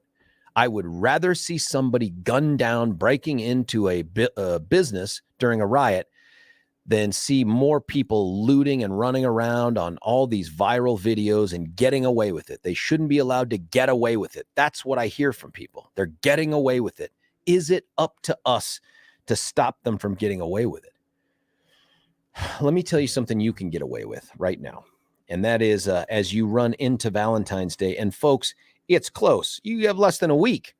You've got one incredible option to bring a smile to someone's face and to warm their heart, and that is Littleton Jewelry. Now, Littleton Jewelry is a small business that has become a much bigger business. Now, they're still not like the old national chains that fill up all the malls and all that stuff. That's not how they do business. Jesse took over this watch repair business from his parents and then blew it up, man. I mean, in a good way. It is buying and selling the gold and the silver and the jewelry, the precious gems. They fix the jewelry. They clean it up. They fix your watches. They sell coins. I should ask them if they do anything with like vintage baseball cards, but they do coins. But the big thing they've moved into that you care about is custom jewelry. And I'm telling you, man, for a very reasonable cost, you can get out there and you can help them to create something for that person that you love. You can't get it anywhere else. You can't get it at the mall. Can't get it on Amazon or Blue Nile, none of that stuff right there. All you can do is to accomplish something that started in your heart and becomes an object you can give them, and it gets passed on to other generations. That's all. It's so, listen, go to littletonfinejewelry.com, littletonfinejewelry.com. Check it out. But honestly, the number one thing you need to do, just take a little time when you're over in the area by Hudson Gardens there off of Santa Fe, whether you're coming down south from Hamden or up north from 470, just easy to get to. Turn right at the jewelry repair sign. Go in there, say hi to Jesse and his team. Tell them you listen to 710 and let them show you what they can do. Maybe you don't walk out of there with anything on that time, but I promise you'll come away feeling like, you know what? Every jewelry, watch thing, this is my place. This is now my place. Make Littleton Jewelry your place, littletonfinejewelry.com. When we come back, we're going to get to the phone calls. You, me, I'll read some of these texts here too. George Brockler, 710 KNUS. Want to take your favorite radio station wherever you go? Well, now there's an app for that. No matter where you are, stream your favorite shows. Tap the app to listen to podcasts. Talk back to your favorite local hosts. At the tone, leave a message. Call the show. Set your alarm. Enter contests and win prizes. All in the palm of your hand. Available now for iOS and Android devices in the App Store or Google Play. And best of all, it's free. Download today.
George Brockler right back with you here at 710 KNUS. The texts be coming in.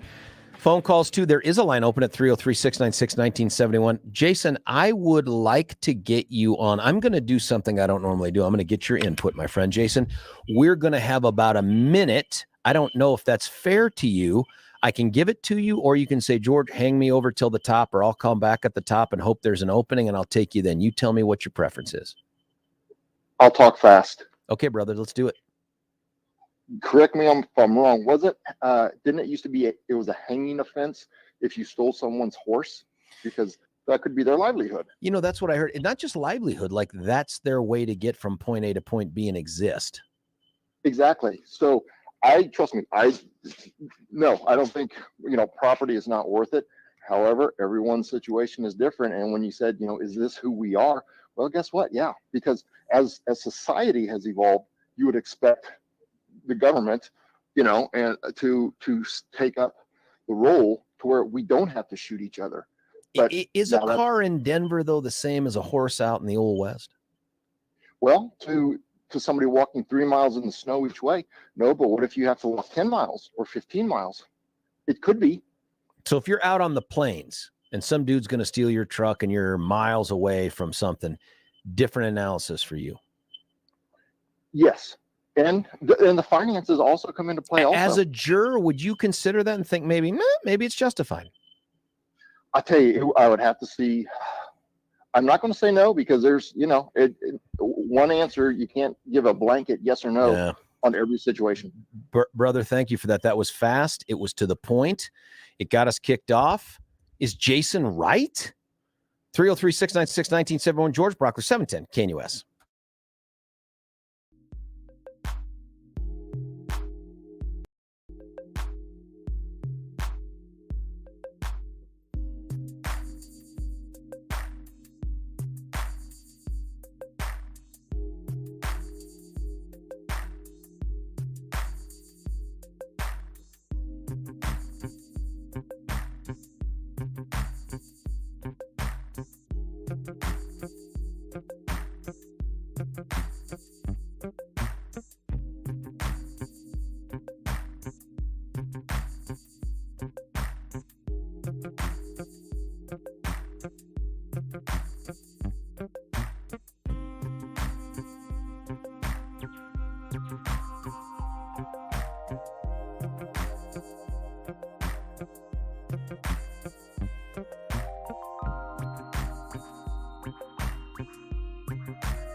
You made it halfway through the George Show. We're on from 6 to 10 a.m. Monday through Friday. We're replaced by Charlie Kirk, then Prager Gorka, and then we go right back here into this sweet studio at about Parker Road and 225 with Deb Flora from 3 to 4. Deb's show, Catching Fire. If you haven't listened to it, you got to start. And then, of course, Stephen Tubbs from 4 to 7.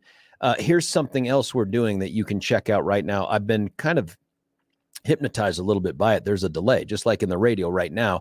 We have a 7-second delay built in because every once in a while Billy has Tourette's and he'll let something go that isn't FCC compliant, and we have this big red button called same thing on the old YouTube, so it's a little behind. So when I'm watching it, it's a bit hypnotizing. But we're on YouTube, and a couple cool things here.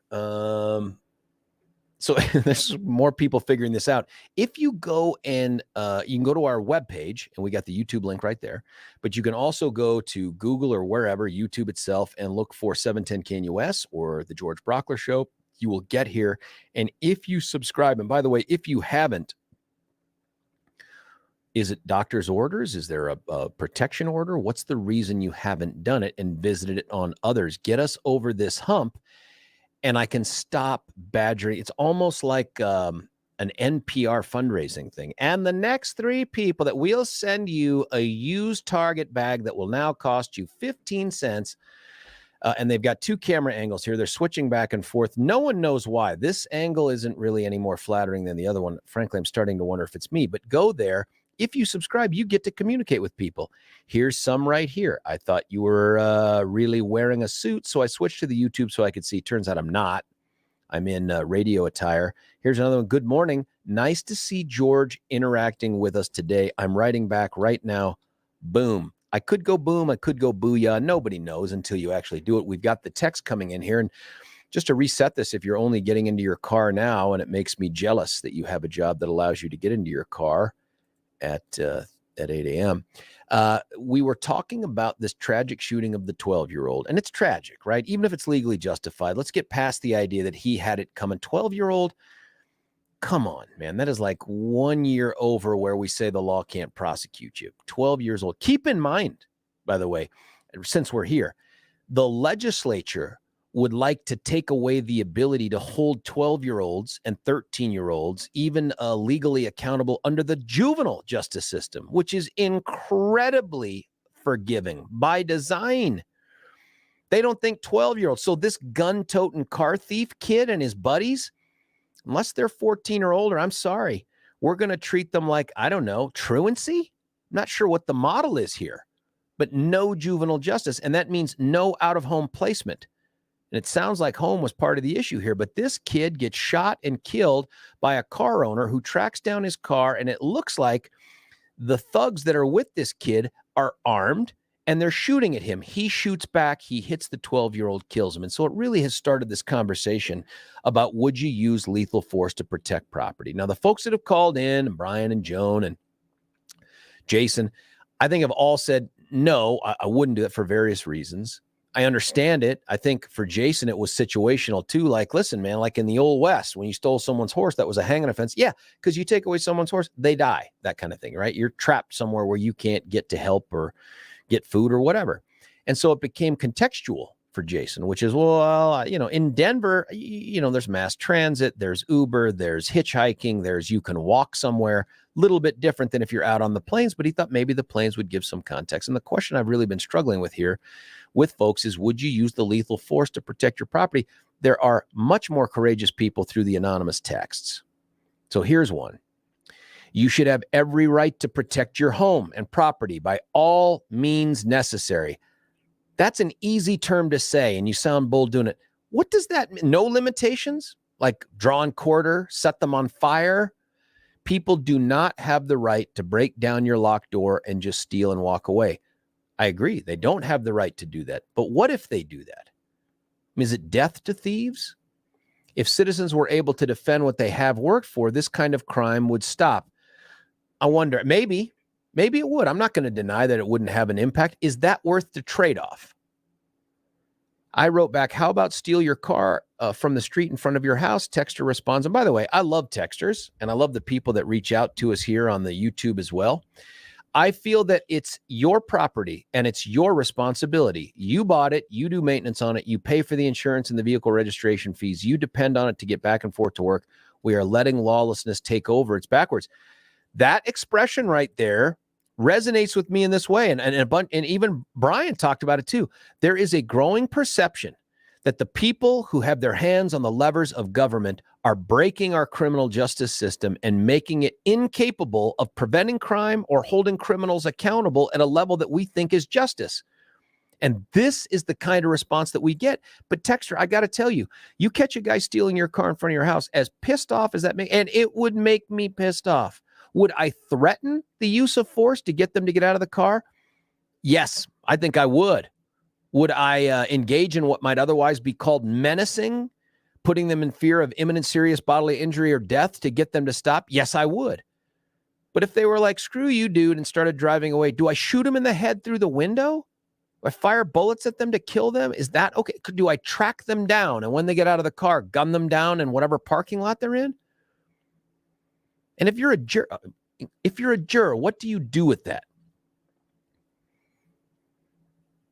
And frankly, and Billy had asked this question too, is it law enforcement's responsibility to recover the property? To a large extent, I think it has become theirs because they have sought and received a monopoly on the use of force in a lot of ways that would make retrieval of property possible. But it's not the only way to do it. And I don't want to deny that people can engage in some self-help, like you follow your car to someone's house, they get out and go inside, and then you take your car back. Yeah, great. But you lay in wait for them and waste them, shoot them? Really? Here's one. The follow-up text is, what if they pulled a gun on you when you confronted them? Completely different. If you get threatened with a gun by someone who's stealing your stuff, that's self-defense. It might be defensive. I feel completely different than that. 12 years old, now they will be targeted by the gangs to steal if they don't get charged. That is another brilliant text. And this is what we've seen in even Aurora. Because we have made the system so forgiving and so non-punitive, I mean, almost to the exclusion of anything punitive. The fact that we have done that with juveniles who are engaged in burglary, Aurora saw an uptick in juveniles engaged in burglary. They're not just coming up with that idea on their own. It is gang driven. And they know, hey, man, you can go to the juvenile system. You're not even going to get out of home placement for the first couple of few. And you know what? Your convictions are going to, they're called adjudications, are going to go the way of the dodo when you turn 18. It's perfect. That is absolutely right, Texter. But you can confront them. Let's say, what if they pulled a gun when you confronted them, but you confronted them? Oh, no, listen, absolutely. Would I point a firearm at someone stealing my car to get them to stop? 100% I would. If they then pulled a gun, that is now self-defense on my part. That's how I see it, and I'm pretty sure that's how the man will see it. But, you know, I mean, the question I've been trying to get people to answer is, look, if you're on a jury and you hear this, what do you do? Because the law won't tell you you can defend property. But there is that lawless jury nullification that exists out there. Prosecution based on level of property loss. Oh, here it is. Death to criminals trying to use lethal force, otherwise a good beating. Well, that's another thing, right? We have said to each other through this societal contract, this social contract, that we believe that incarceration is the only real big punishment. Certainly in Colorado, we know the death penalty is the only real punishment we're going to inflict on someone based on their criminal conduct. And yes, prosecution, the penalty should be based on the value of the property in most circumstances, not houses, not cars. We've said that now. But, and by the way, the car thing hasn't become law yet, but I hope it does. But for other things, I agree. But the beating part, that's real too, man. Because that's the other part of this. People know that jails and prisons, while they're not awesome places to be, they're not hard labor. It ain't Cool Hand Luke going on out there. And I think a lot of us would like that. You know, Sheriff Joe Arpaio, that we love the idea and the stories of him taking inmates out of the jail and putting them on road crews. Because we're like, yeah, man, this ought to be punishment. This shouldn't be, you got your liberty taken away, but you're getting 3 hots and a cot and access to TV, books, and educational materials. That doesn't feel like the kind of punishment that might keep someone from committing a crime again or be justice. So I get that whole part of it. Phone lines are full. I want to get to those lines and talk to folks right now. Bob, you're on 710 KNUS. Bob, what do you think? Well, I'll tell you a story. I own a business off Federal in Alameda, and I was working late, and someone was breaking into my car. They used a bottle, broke the window out. I came out of the side of the business, and I said, stop.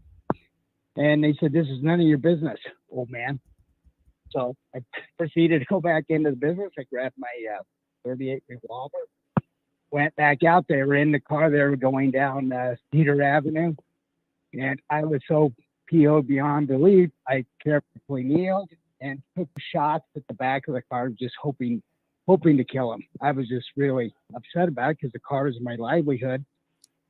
So called the police, came over, and then I became the bad guy. The police were going to write me a ticket they wanted a description first, then they were going to write me a ticket for illegally discharging a firearm in Denver.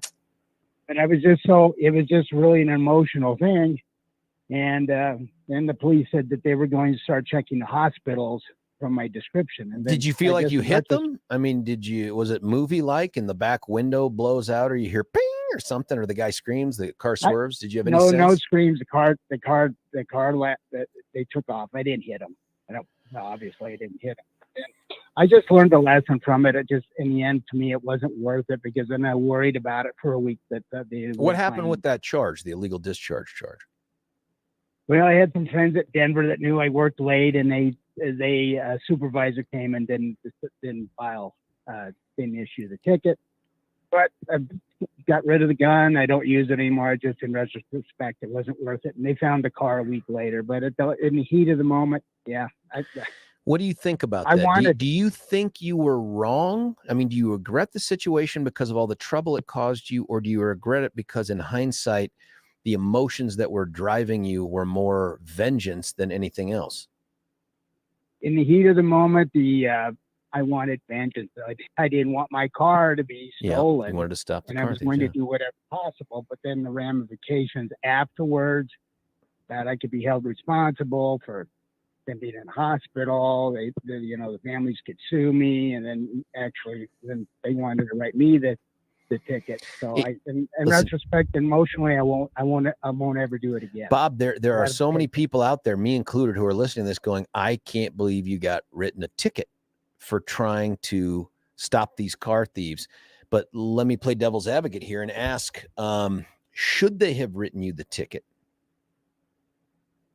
No, because I was defending my property, and they came onto my property to steal the car. So no. If you are the police and what you're concerned about is everybody making the same decision Bob made, and pretty soon now we're just shooting at people down the street. And I get it. You took aim, I understand, but you got people making less responsible decisions in the same effort you had.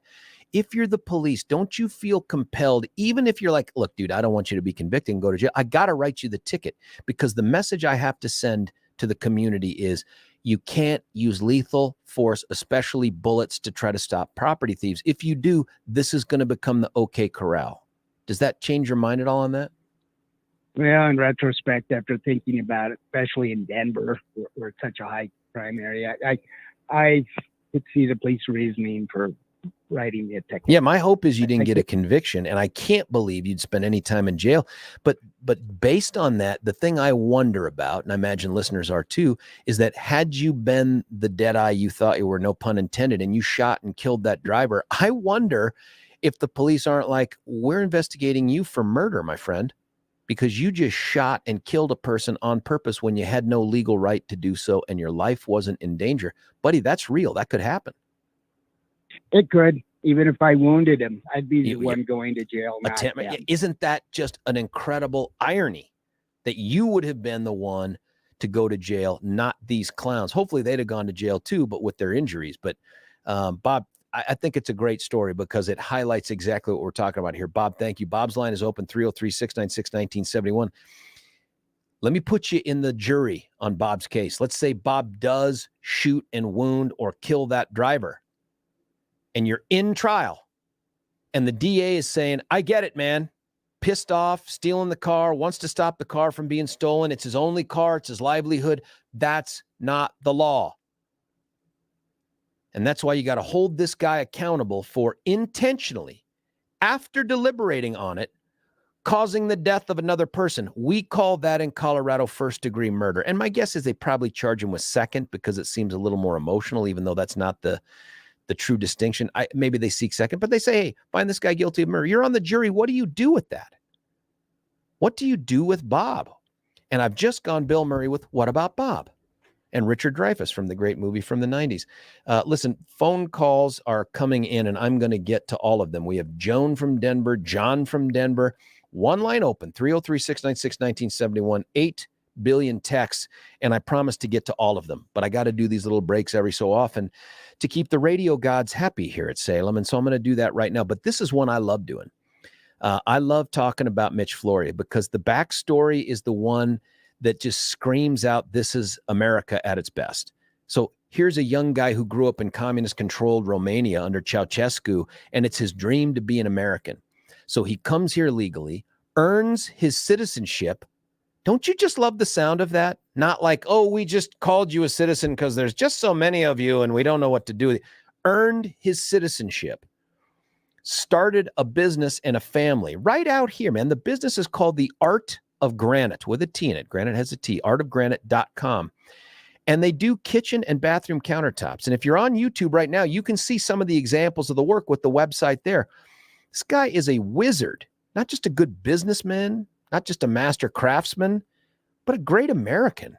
right? This guy's business is premised on word of mouth, on customer service, on quality of work. It's not a high volume business. It's a I want to do it right business. I want you to be part of our team and our family business. And so this is how you avail yourself of all the benefits. You go out there and you check out their showroom, because that's really when you get to take in with your eyes all the things that, the website's cool. Don't get me wrong. Start there. But go to the place right about the corner of like 6th Avenue and Colfaxy, I-70 area over there. Easy to get to, in and out of all those different roads. And go in, see Mitch. He's there. He's there with his team of these aren't people that are turning over every 6 months. They've been with him for years. See what he can do with quartz. That's the man-made stuff. Marble, granite, anything else. It's not just granite. They do it all. And here's the cool part. If you do the deal with him this month, 20% off of labor. That's $1 in $5 that go right back into your pocket. Pretty awesome. Or you can get a free kitchen sink or bathroom sink with any one of the kitchen countertop, bathroom countertop package. Pretty awesome. All you have to do, check them out online and go see them. And I think here's the cool part. You go see this guy. My guess is 95% chance, maybe 98% chance you close the deal with him. 303-386-5919. I'll say the number again, but just know that that's the phone number that rings the cell phone for Mitch. 303-386-5919. And here's the thing. And by the way, I just got feedback. Mark, our sales guy, told me, hey, somebody came in and said, hey, man, I heard about you on 710. I got to figure out what all the fuss is about. That's what you do. Tell them 710 and you get those deals, 20% off and the free sync stuff. You can't do better than that. Now listen, Joan, John, other folks calling in, all of these texts, someone referring brilliant to Paul Kersey on Death Wish. We'll talk about that when we come back. It's George Brockler on The George Show. You're listening to 710 KNUS.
George Bracco right back with you here in the 8 o'clock hour. Many texts.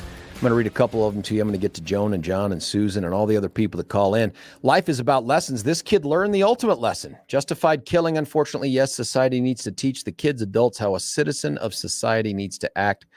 I hope this wakes up Denver, or I'm sure more of this will happen. I agree, but Denver metro area here, when Denver catches a criminal cold, and they're deathly ill with it now, it goes everywhere. Criminals don't really care about borders, other than, I do remember when I was DA, some of the best stories I ever heard is when they'd catch dudes dealing drugs in Arapahoe. And one time it was I can't remember, 17-year-old or something. Mom shows up, starts slapping the kid, screaming at him, saying, "How many times have I told you never do your business in Arapahoe County? You know about Arapahoe County." It made me beam with pride. Like, that's right, dude. That's right. Don't come here to do your business. Most people who carry guns are, and I'm going to change the words here, not good at shots. If that person hit anyone other than the justified kill, they'd be charged for manslaughter at the least. They might be charged for manslaughter, but I don't know if that's true, because if the dude's defending himself, even if he's inaccurate, I mean, like the cops too, right? Cops don't always hit the things that they're shooting at. We don't prosecute them either under the same analysis. George, many CIC alerts are now showing small gangs are increasingly stealing massive materials from big box stores and are flashing guns to intimidate anyone. And by the way, they won't tell you this. I think most of these big box stores, the Home Depots and Lowe's, probably have a policy. They've told their folks, don't try to stop them. We're just going to write it off as a business loss. We'll increase the prices for the law-abiding people who pay for stuff. That kind of pisses me off too. That's a crime tax. Doesn't get passed. It's not taborized. It just happens. Would a CCW holder be justified in using deadly force to protect the third-party loss prevention officer after a thief flashing a piece? Flashing a piece, no. I think that's a threat of potential use. But if the dude put his hand on the gun or pulled it out, I think it's completely different. And yes, you have the right to defend a third party. Because criminals know that they can get away with a slap on the wrist for committing crimes, it's until we begin to hold criminals accountable that we will see decrease in crime. Beth McCann and fellow DAs, senator, legislators will have to agree on a bipartisan effort to hold criminals accountable. That is never going to happen. We're never going to see that out of this nearly veto-proof progressive legislature. That will never happen. Until then, criminals will continue to reign over our communities. I certainly think they're going to continue to show up in bigger numbers. That's for sure. Joan from Denver, you're on 710. Joan, what are your thoughts? Oh, hi. Hi. Hi. Just a question. Yeah. Does this property, all the kind of assaults on property, have anything to do with the World Economic Forum saying by 2030 you will not own anything and like it? Yeah, I don't know. And the reason, did you hear that come out of the World Economic Forum? Yeah, it was Charles Schwab. Yes, I did. Uh-huh. I've heard it again and again and again. I'm going to have to look that up. And I would guess, Joan, before you jump back in, I would guess these thugs and these criminals, they don't even know what the hell the World Economic Forum is. No, they don't, but the politicians do. And so do you think this is a deliberate effort to let them steal because they're trying to depreciate the idea of property rights? Yeah. At some very small incremental levels. You have Brianna Titone, floating legislation about John Deere, and then about the wheelchair. That this is both those companies, as I understand it, those are intellectual property rights. And by diminishing that and letting people go to other places, it sort of takes away their intellectual property rights. They're protecting a warranty issue there, right? Apple does this all the time. They're like, hey, you can have a warranty, but if you monkey around with your phone and don't go to a certified Apple person, we're not going to cover because we don't know what the hell they're doing. That makes sense. Right. Yeah, that makes total sense to me. But seeing the building of all of these monstrous apartment buildings. So those people don't have property rights. Why not? They are renters. Well, Aren't they renters? Yeah, but you have property rights when you're a renter. They're just not the same as if you own it, right? Like changes you make to the apartment have certain limitations. So you do have property rights. Like the police couldn't just show up and go into your apartment and be like, well, you're a renter. You don't know. You still have the same property rights. Okay. And then what about the people that go into stores and steal like $10,000 or $1,000 worth of stuff? It diminishes the value of property. And I know it's a wild thing, but it just sort of seems, Joan, it's interesting. It's interesting that this isn't part of some broader ideological, I don't know how conscious it is, but this idea that we're just not going to care as much about property rights as maybe we did in the past. But let me put you on the jury in, was it Tom or forgive me, Case? You remember the guy that said, hey, they were stealing my car. I went in, I got my gun. They were driving away. I shot at him. Let's just suppose, did you hear that story? Yes. Oh, yes, I did. Yeah. So let me ask you, you're on the jury. You hear those facts. Only this time he's a better shot and he hits this guy and he seriously wounds him or kills him. Tell me what you're doing as a juror. What are you inclined to do with this case? A tough one, right? This is a tough conversation. Yep. Yes. So does he get held accountable? Does Jones say, I think you intentionally shot at this guy after thinking about it and you killed him? That's what the judge says is first-degree murder. I'm convicting you of first-degree murder. Or do you do something else? Don't know, really, but do something else. Maybe. I don't. The do something else would be, and I'll play the role of the real defense attorney here. You would be offered lesser included and some lesser non-included charges. What that means is you would also have the option, my guess is, to find him guilty of second-degree murder, maybe even potentially manslaughter. Would you be inclined to want to go that route? Not because you didn't think he committed first-degree murder, but because you're like, I know that guy will go to prison forever for this, and that doesn't feel right. That does not feel right because somebody violated him. That's right. Yeah. Do you completely acquit him? Do you say, hey, no harm, no foul, he just shot some car thief thug?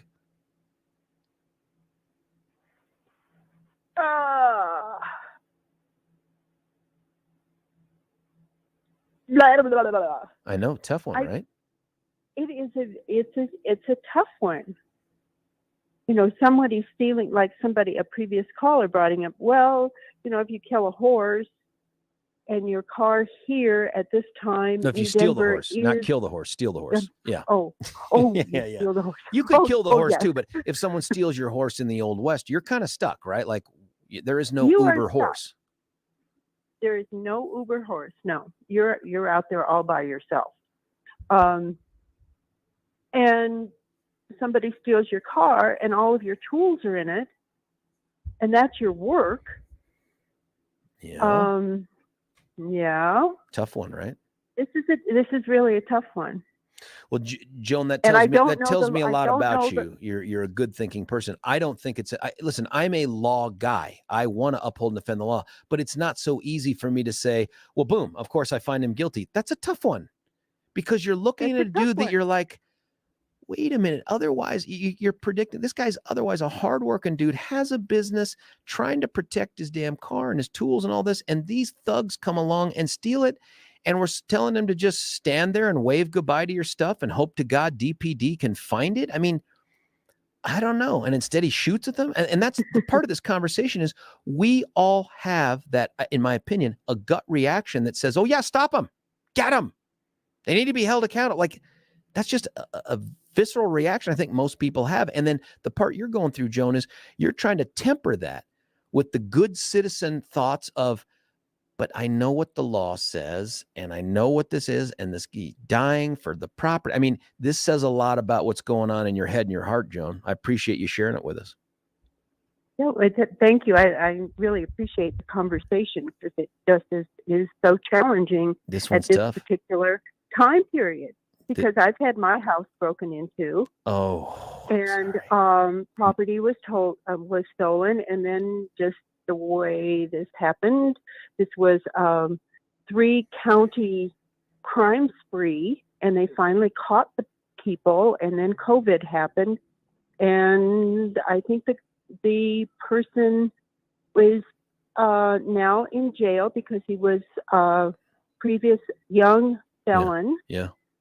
And again, wanted for murder, but he had Oh done my goodness. several things Joan. in Jefferson County, Adams County, and Boulder, kind of the same thing. And he had a ring of people. And so it is interesting. This is also in part, you're referencing what I talked about before, and that is this sense that the system has become ineffective at either stopping them or holding them accountable. And those things lead to the decision that was made, I think, to pull a gun and shoot. If we just had every belief that, oh no, the cops are going to get him, this guy's going to prison, we might feel differently, but we don't. And we have no reason to believe that, by the way. That's what the numbers show. A lot of folks don't know this. 10 years ago, 2013, our state and private prisons housed somewhere around 17,000 inmates who earned their way to prison. And it's hard to get to prison. But today, 10 years later, despite the increase in crime, the increase in population, the numbers have actually dropped to 13,000. We are warehousing less criminals today in an environment where there are more of them, including violent criminals, than we did 10 years ago. How can that make us feel like we're doing the right thing? How does that make us feel like we're safe? Yeah. Joan, I appreciate the call. Thank you for that call. 303-696-1971. Joan's line is open.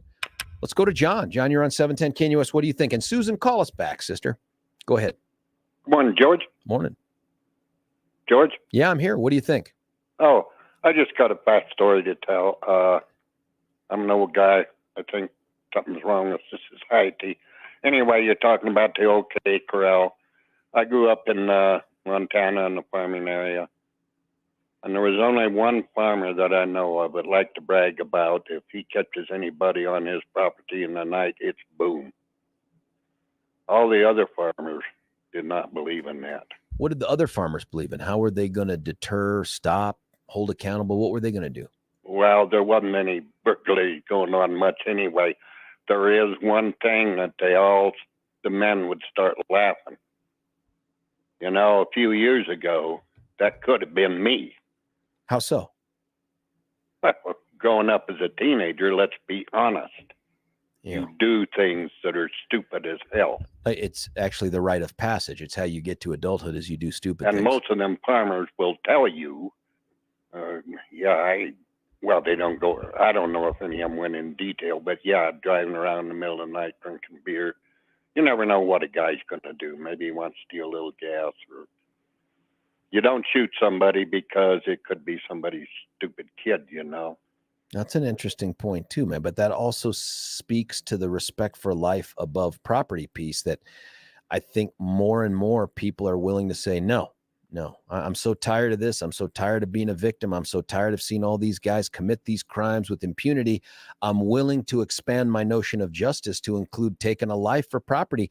I mean, I know the Constitution would never support this, John, but part of me is like, listen, if you engaged in several thefts, like and convicted for all of them, what if we just took a hand? I mean, I know that's, I'm not seriously offering that, but if you started seeing dudes missing hands, you would be like, oh, are you a career thief?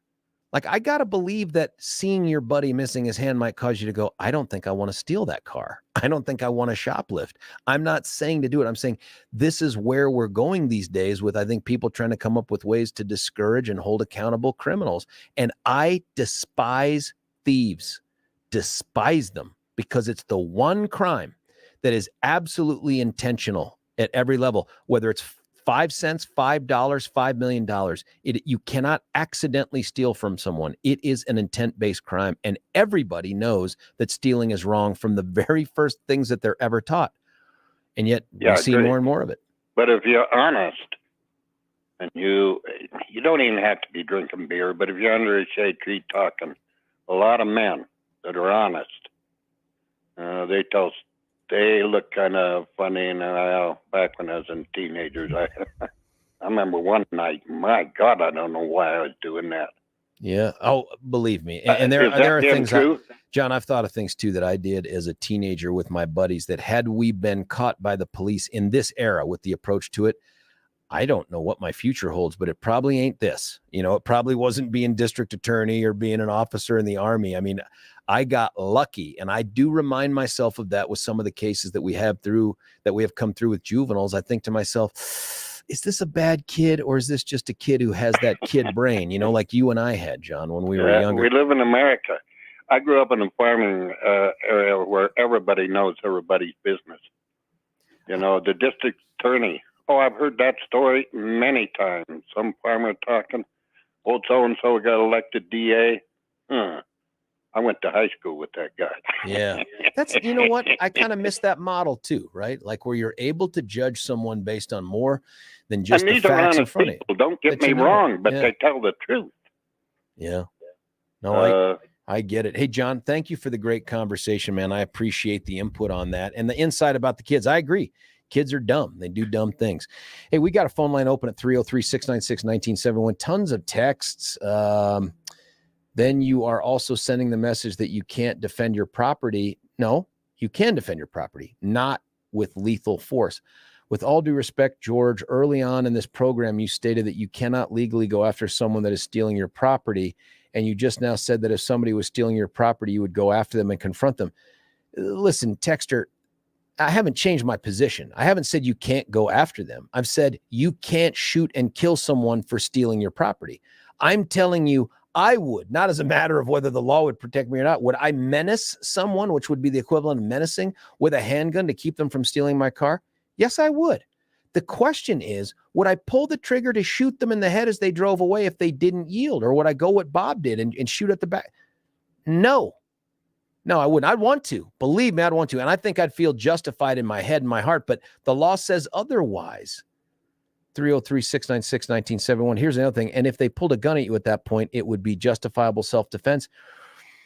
I think it would, man. I think it would. And I know that the DA would struggle with the whole, hey, you pulled the gun first. You couldn't have used it. And then they responded. The question is, can a car thief defend themselves from your attempted use of force against them to stop them from stealing the car? I don't think they have the ability to do that, but that's the analysis that a DA would go through. Hey, something else that everybody's talking about right now is this awesome, cool, new product available from QC Kenetix that is regenerative medicine. It's available to you now.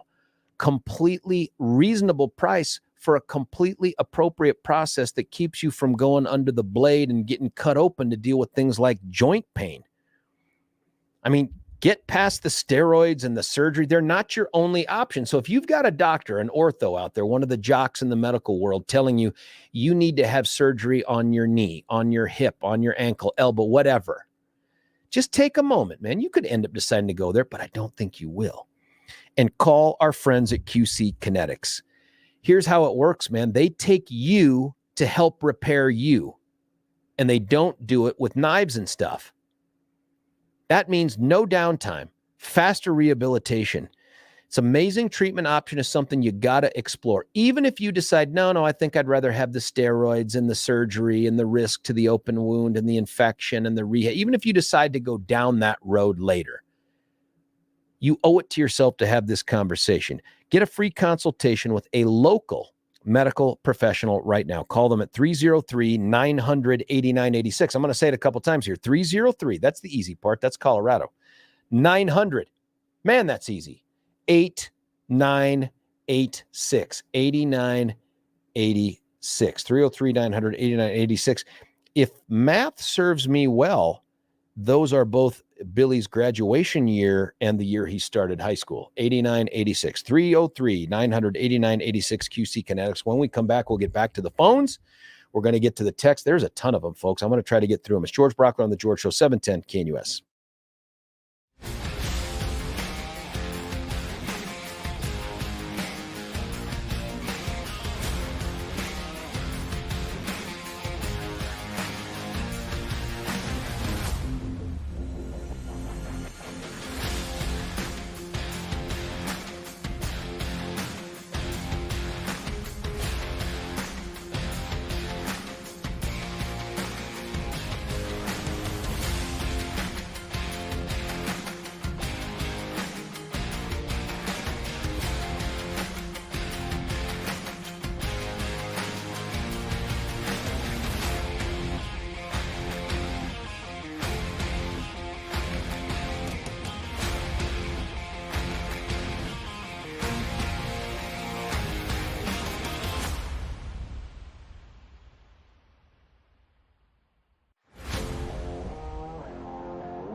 George Brockler right back with you here, 710 KNUS. Just not enough time to do all the things I want to do because we've had such great callers and the time is running low, but I'm going to get to Susan. Thanks for calling back, Susan. You're on 710. What do you think?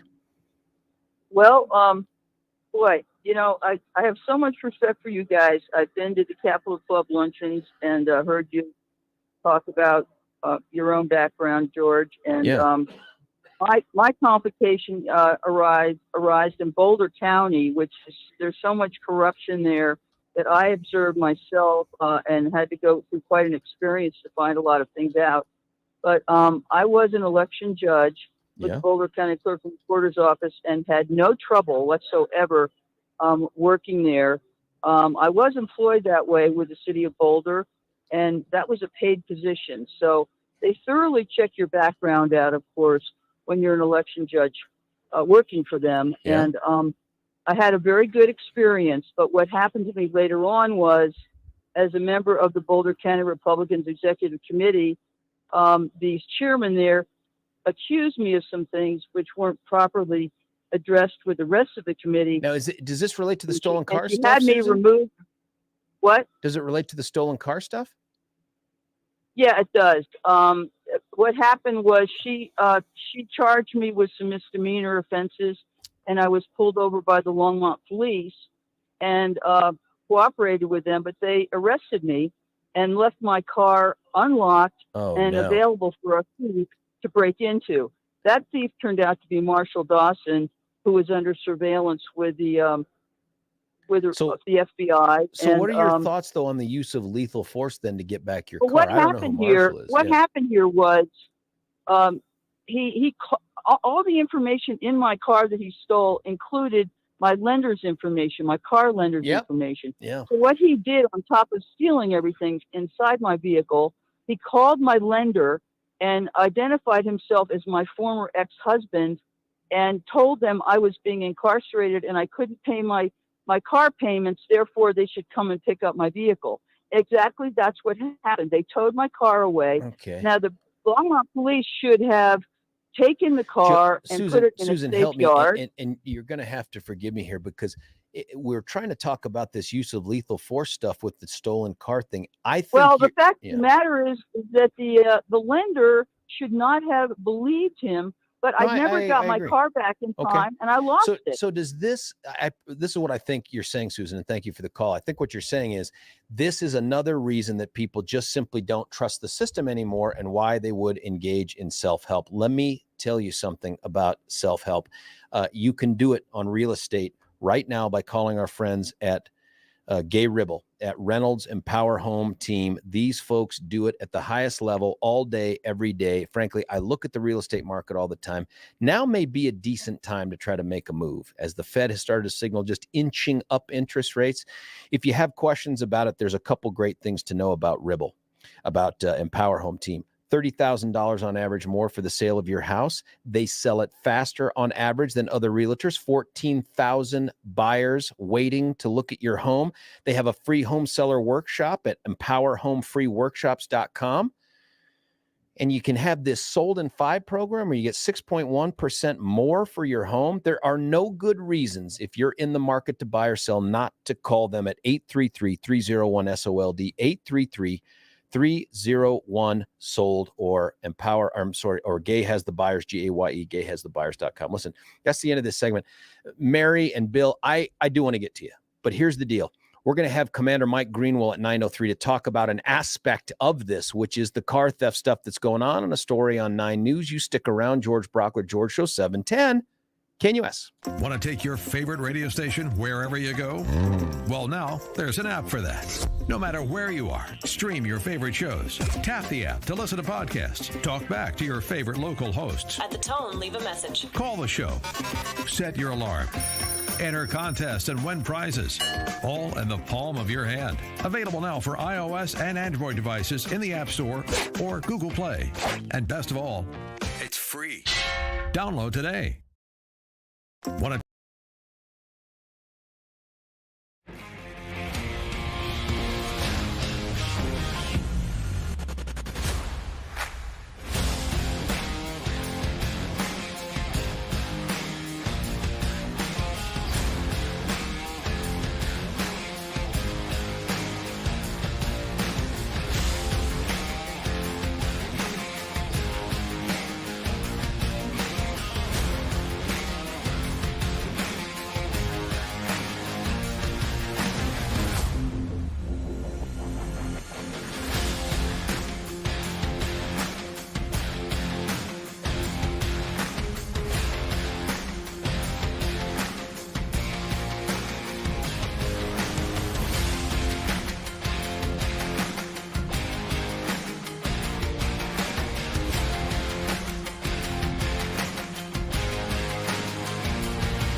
When you hear headbangers and leather from a little Sammy, you know that he's talking specifically about our next VIP guest. It is Commander Mike Greenwell from CMAT.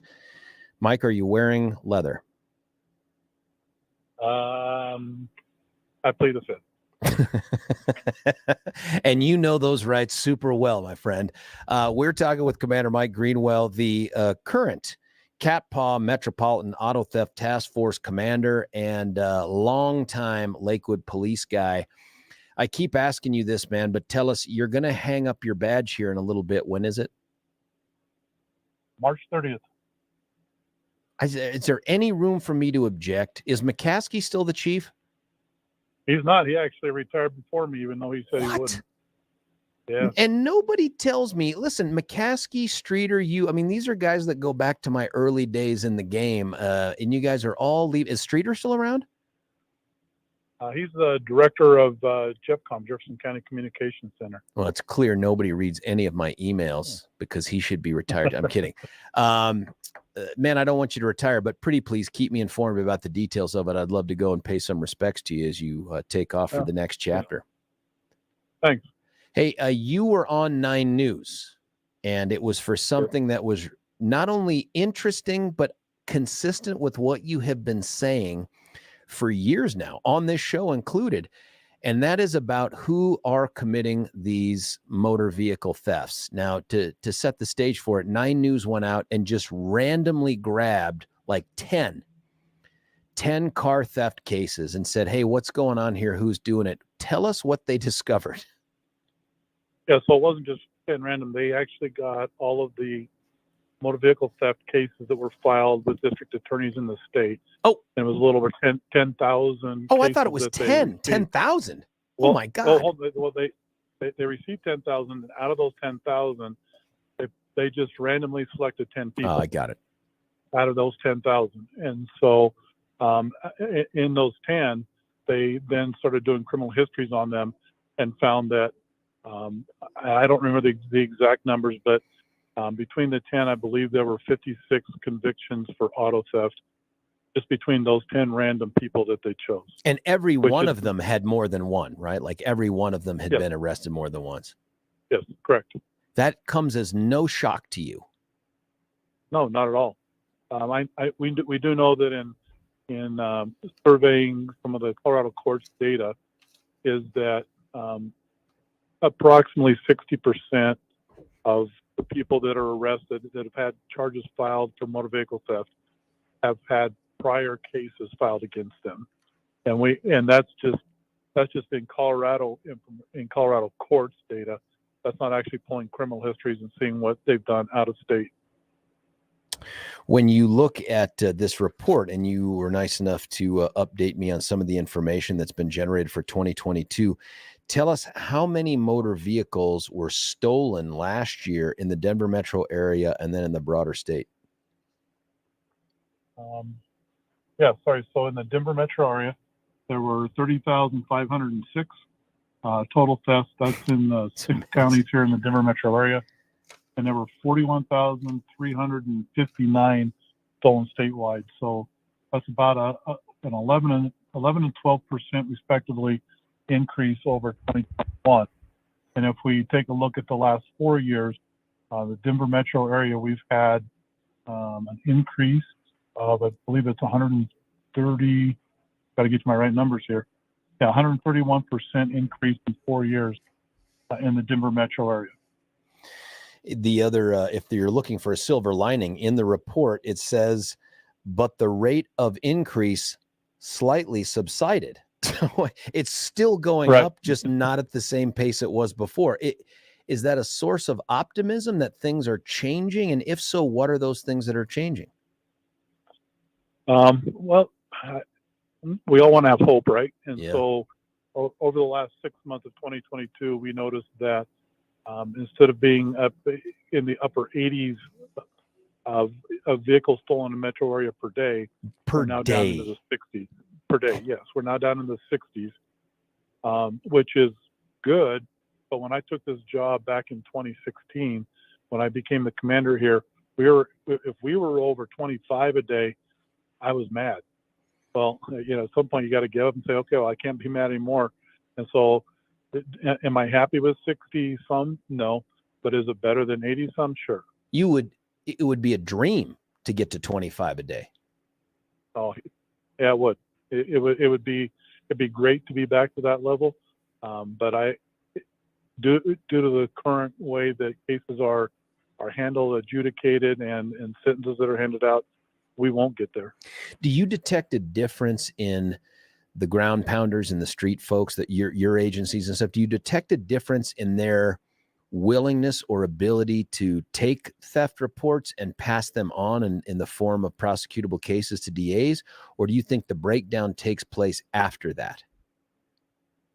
So I can tell you that there have been more cases filed for auto theft in 2022 than any previous year.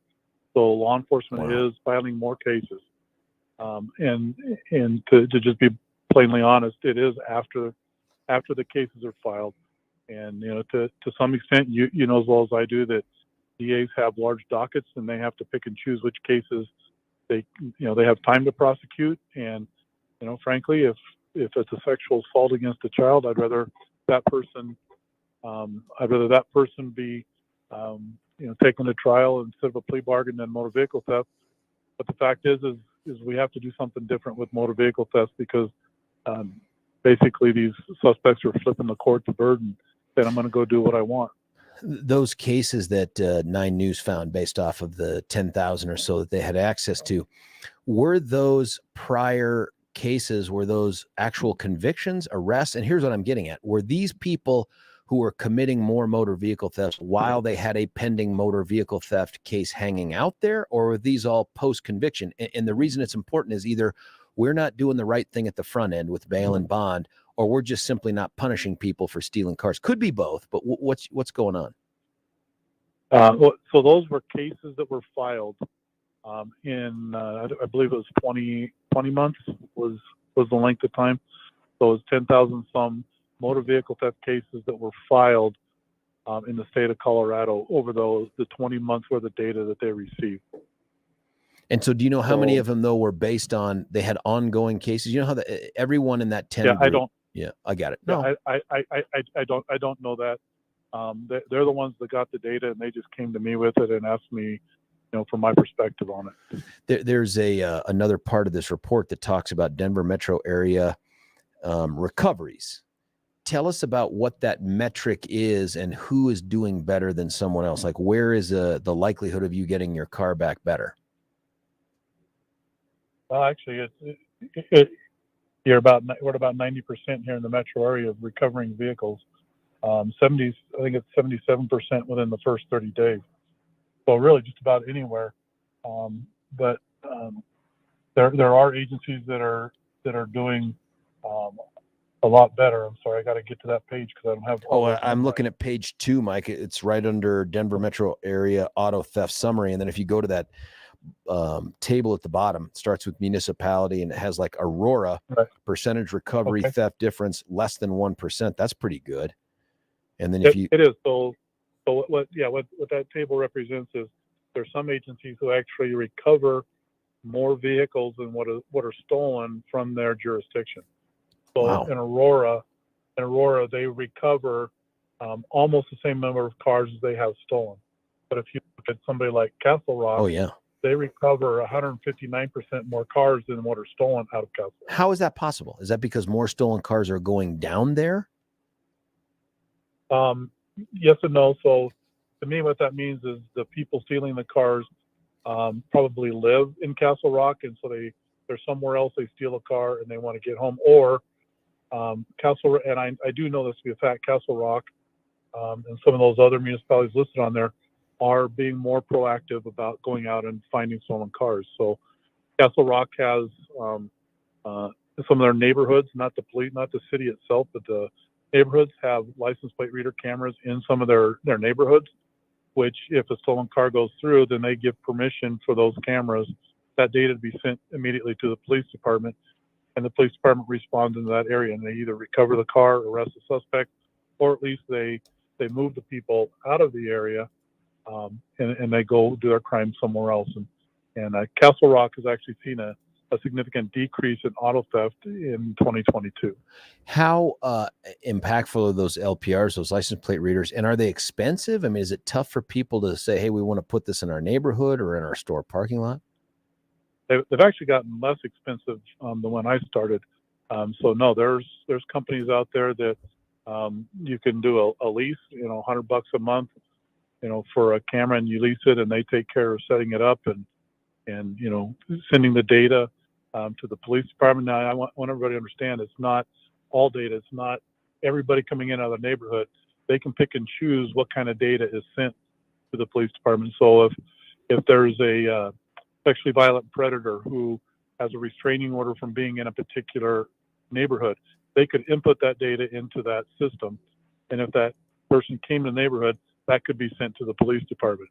Stolen vehicles, people wanted for felony warrants associated to a license plate, all those kinds of things, is data that could be sent to the police department. But the HOA is the keeper of that data, not the city or the municipality. Okay, I get it. We're talking with Commander Mike Greenwell from not only Lakewood PD, but Cat Paw Metropolitan Auto Theft Task Force. That is CMAT.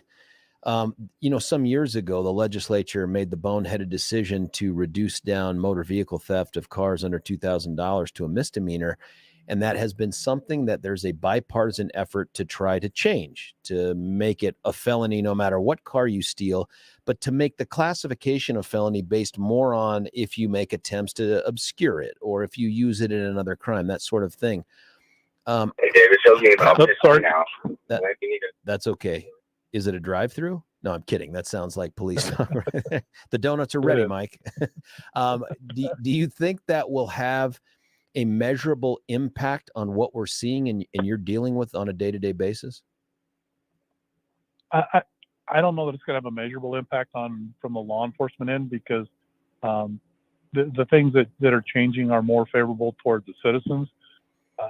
Because if I get my 1999 Dodge Ram that's worth $500 stolen, it's just as valuable to me as your Lamborghini is. So agreed.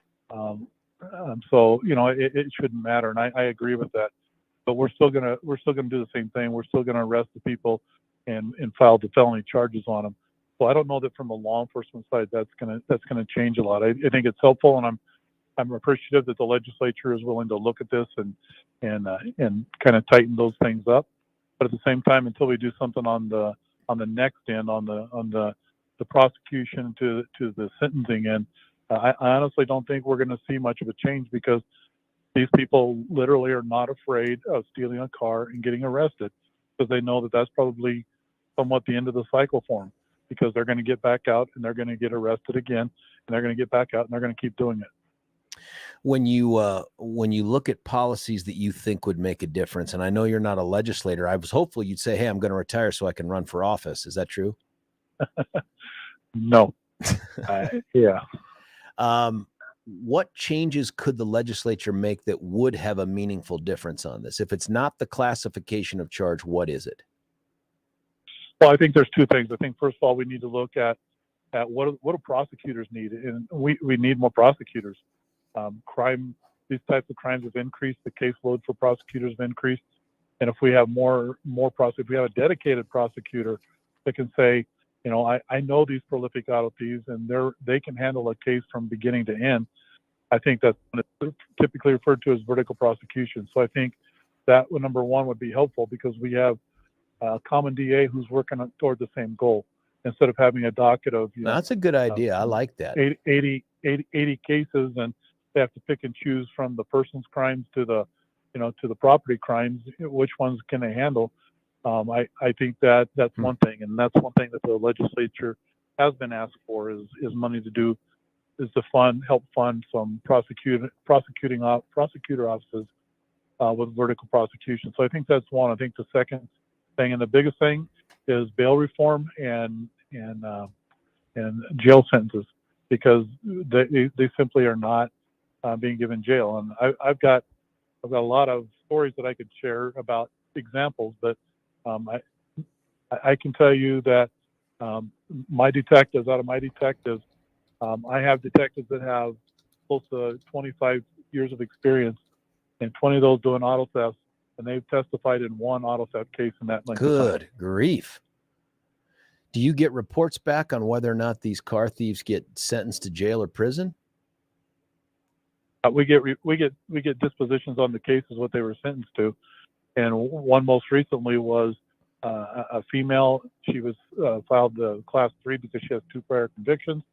She's also spent time in DOC for 2 different cases of aggravated assault on the elderly, and it was a class 3 felony that the charges were filed on, plus 4 other felonies. She was given 2 years supervised probation. What? Oh, Mike, I'm sorry. Listen, I want to circle you back around to a topic that's kind of been driving us for a couple hours here. I know you're aware of this, but there was the shooting and killing of a 12-year-old who appears to have been part of a group of, I'm going to guess, preteens or young teens that stole a car. Dude tracks the car using whatever GPS device he has. They shoot at him. He shoots back, kills the 12-year-old. One of the things that I have raised a concern about is that is this going to be the new norm, in that are people, and I'm asking you your feedback from the public, are people so frustrated with the lack of meaningful impact that policies and maybe even their perception of law enforcement has had on car theft and other property crimes, that this idea of self-help, maybe even bordering on vigilantism, is somehow more tolerable? Are you seeing or sensing things more like this, or is it like, nope, that's just a one-off, don't worry? No, we are seeing more things like this. If I had a recording of it, I would go back 2 years ago when I did a media briefing for a news station, and I told them that if the legislature does not do something about this, that we're going to see innocent people charged and go to jail because they're going to take matters into their own hands. Where did you say this? No, I'm not. It was on a news. I did a news briefing for a news station like 2 years ago when we first started to see the rapid rise in auto theft, because we had people that were screaming at the police about do something, and they were saying, well, if I take my own gun out and I catch somebody breaking in my car, what can I do? And we had to start quelling the issues then. But I said that we're going to see innocent people, and we're going to see bad things happen if we don't get a grip on this very fast, because people are frustrated. People, I get they're frustrated with law enforcement not being able to respond. Law enforcement's frustrated with not having the people to respond. So it's an ongoing issue, and it's not something that law enforcement alone can deal with. I'm not saying law enforcement doesn't have a part in this, but this isn't just a law enforcement issue. This is a judicial and legislative issue, and law enforcement's doing what they can with what they've got. And until the legislature and the judicial side decides to do something, it's not going to change. And I hope we don't, but I foresee that we're going to see more of these types of cases where people are going to take matters into their own hands. We had a caller call in before you got on in the last hour and said, hey, listen, I was in Denver and came out of my business at night. Dudes were breaking into the car. I said, hey, don't do that. That's my car. They said, screw you, old man. So I went back into my shop and I grabbed my 38. And as they drove away, I popped a round off at them.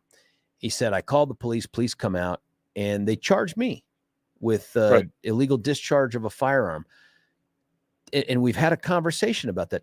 Talk us through why law enforcement engages in that. Why not simply say, I get it, man. Those scoundrel car thieves, those thugs, they got it coming.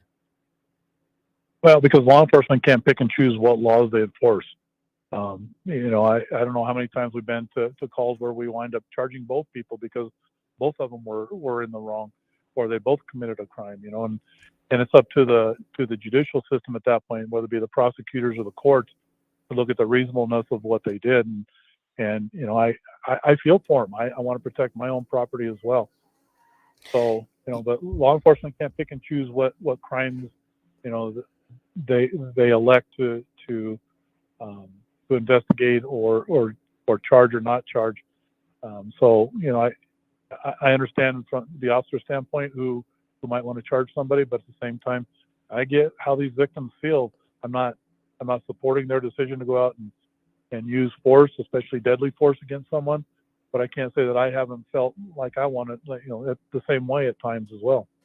In fact, he got lucky in a way, right? Because the conversation we had was, if the dude is a good shot and he ends up hitting and killing the driver, my guess is this guy's going to be looked at for murder.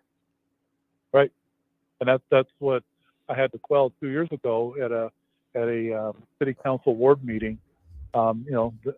These people were furious, and this guy said, "This is what I'm going to do." And I had to have a chat with him afterwards and said, "Man, don't do that, because you're the one that's going to be in the wrong, and you're the one that's going to get prosecuted, and you'll spend the rest of your life in jail.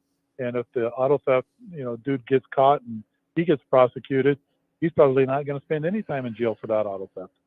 No, and he'll be a victim.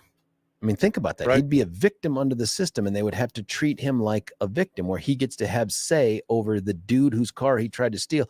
He'd have say over what his sentence is, input at least. I mean, it's just crazy. Right. Any parting words, Mike, as people go on about their day? Now, what are the most popular cars stolen?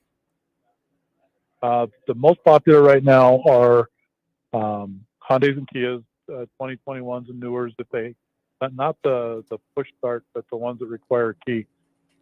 They're killing us, but also full-size Ford and Chevy or GMC trucks, especially the 2005 to 2015 models. Those are just killing us as well. So full-size trucks are really popular right now. And are the key-driven ones the easier ones to get at? Like if you have the push-button fob-based ones, that's just tougher? Well, they're tougher. It actually requires special equipment in order to bypass the security systems on that. They're not possible. So please don't think that your vehicle's safe, but it requires special tools that most people don't have. But the ones that require the key, they're the easier ones to deal. Mike Greenwell, Commander of CMAT. Man, as always, it's great having the conversation with you and getting some texts from people in here who are asking a whole bunch of things like the most popular car, but where can we get LPRs, all that sort of stuff. You've got the conversation going for us, man. I hope we get to talk to you before you pop smoke and leave. Well, that's 7 weeks, my friend. I can't believe it, and you're counting. God, not that I'm counting. No, not at all. Mike Greenwell, thanks, buddy. I'll talk with you soon. Thanks, Garth. Take care. See you, man. Hey, listen, we're going to cut away for a break. We're going to come back and get Mary and other folks on the open line at 303-696-1971. We're going to take a look at some of these texts that have been coming in, and a lot of them over the same conversation. And I like that we dovetailed back into it with Mike. Before I do that, though, I got to remind you, Tuesday is, you guessed it, Valentine's Day. If you need to get a gift, and let me just say, you do need to get a gift for that significant other. And in the read, it says your wife or a special lady. Folks, I've done the facial at Beau Visage. It's awesome. You want to do something nice for your husband that my guess is he'd be like, I'm not a facial guy. I'm not a facial guy, but I went and did it. And again, I know this is going to come as no shock to those who hear me talk about Twin Aspen. I fell asleep. It was just so comfortable. And they're doing the face massage thing with the cleaning and the stuff. And I imagine they're pulling things out of my pores that have been there since Reagan was in office. I don't know. But it was so comfortable, so nice. My skin felt great. I looked a heck of a lot younger, like borderline 70. No, I'm kidding. Much younger than that. But if you want to get someone special a gift like that, especially wives, girlfriends, significant others who are used to that, I'm telling you, Beau Visage is the place to go. They'd really appreciate it. It's rest, it's relaxation. Beau Visage Skin Care and Spa. I talk about them every season for the obvious reasons. They do luxury services, soothing massages, many more different things. It's a wonderful experience. Place is great. First class customer service. And I'm telling you that as the guy that did it. And it's easy shopping for you. You don't have to spend time like getting the wrong size or wondering, my God, should I get her something small? And then when it's wrong, I'll be like, oh, are you sure you're not an extra small? You don't have to worry about that. One size fits all. 303-779-5002. 303-779-5002. Or you can purchase online at bvspa.com. Because that's a bunch of letters, I'm going to go phonetic for you. In a way, Bravo, Victor, Sierra, Papa, Alpha, bvspa.com. Check them out or call them at 303-779-5002. When we come back, your calls, your texts, and me. It's George Brockman on The George Show, 710 KNUS.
so, are there a lot more car thieves, or are some car thieves stealing a lot of cars? I think there's a certain percentage of people that are driving that. Lakewood Police Commander Mike Greenwell heads the Metro Auto Theft Task Force. There aren't 41,225 people stealing cars. To try to prove that, 9 Wants to Know looked at 22 months of state court data. We randomly pulled 10 cases and dug into those suspects' backgrounds. Guess what we found? Not 10 stolen cars, 54 stolen cars. That's not surprising to me at all. This is just a cycle. They just keep doing it over and over and over again. How many cars do they steal before they get arrested? We don't know, but it's probably more than 10. So if police know of 54 stolen cars, and multiply that by 10. It all feeds the frustration for cops. We're arresting the same people. They go in, they get a low bond, they get out, they go steal a car. Days, weeks, months later, they get arrested again, and we start that cycle all over again. That was Commander Mike Greenwell from Lakewood PD and CMAT. We just had him on the phone, and I really appreciate his time. That is telling, isn't it? You know, one of the things that we don't have in that story to play for you is that 5 of those 10 were on PR bonds. Those are personal recognizance bonds. Those are the bonds where you say, Judge, I promise to come back to court, and I'm going to be law-abiding. 5 of them were on that. Some of them were on more than one PR bond. This bolsters Commander Greenwell's comments that the failure in the system, it ain't the cops. It's not the police. You look at that recovery rate. I mean, my gosh, when Castle Rock is recovering more stolen cars, 156% more stolen cars than they have, that says something. One, they're crushing it down there. And that's pretty awesome. Chief Colley down there does such a fantastic job with that department. It's a model for many others. But more than that, it tells you that people that steal cars like to bring them down to Castle Rock. That's part of it. But so it's not the cops, man. They're recovering these cars. What do you say, 77% or so within 30 days and something like 90% within 60 days? That ain't bad. That's not bad. The failure here is in the entry level to the court system. And so it comes down to, once again, and you remember when we had Tony Kowaleski on from Channel 7 blowing up the Denver DA for all of these PR bonds, not just on the stolen vehicle stuff, but on weapons cases and other things. And the crime is surging. And she says, that's not it. That's not it. That's not the reason. There are other factors. There's so many other factors. It's so much more complicated. It really is starting to look a lot, Mike, like it's not that complicated. If you steal stuff and commit crimes and you're not held in jail on some kind of bond, you go back out and, spoiler alert, commit more crimes and steal more cars. That was Kevin Vaughn, who's a fantastic investigative reporter currently working for 9 News, doing that story. I'm glad they did that deep dive. I just wonder if it's going to have any impact on the legislature. I mean, there was a tweet that went out from Elizabeth Epps, who is the left of the left of the left in the legislature, new legislator, who was pulling her hair out over the idea of this bipartisan bill that would merely reclassify theft of vehicles under $2,000 to felonies. Couldn't believe it. Said that's the wrong direction. That doesn't work. And it's like, well, point to the thing you guys have done that works. And by works, I mean decreases auto theft, because the things that you're doing are working if the goal is to increase auto theft. We've got 2 Marys on the line and 1 line open. Fill it up with another Mary, 303-696-1971. We're going to go to Mary number 1. You've been so patient to wait online. Mary, what are your thoughts? Oh, hi. My neighbor had somebody trying to steal her truck, and the neighbor across the street had noticed it, and he had called and told my neighbor, and she came out with her gun. Yeah. And so anyway, she did, like, stand there with her gun pointed at him, and they had called the Wheat Ridge police, because it was like in the area of about 40th and Miller, and they did come and arrest him. And I don't know whatever happened. Who did they arrest? Your neighbor or the car thief? Oh, the car thief. Oh, thank God. Thank God. Did the neighbor coming out and doing what they did keep the car thief there until police got there? Yeah. She stood with her gun pointed at him, and he was sitting in her truck, and the door was open. And and I had heard all this noise going on the side of my front yard, and I went out to see what was going on. But anyway, they did catch him, and the Wheat Ridge police came and got him, but I don't know whatever happened to him. And this was about 4 years ago. I would be willing to bet not much. Just based on what I've seen statistically, my guess is if he got jail at all at the front end, it was given as credit for time served and he got no prison. That's my guess.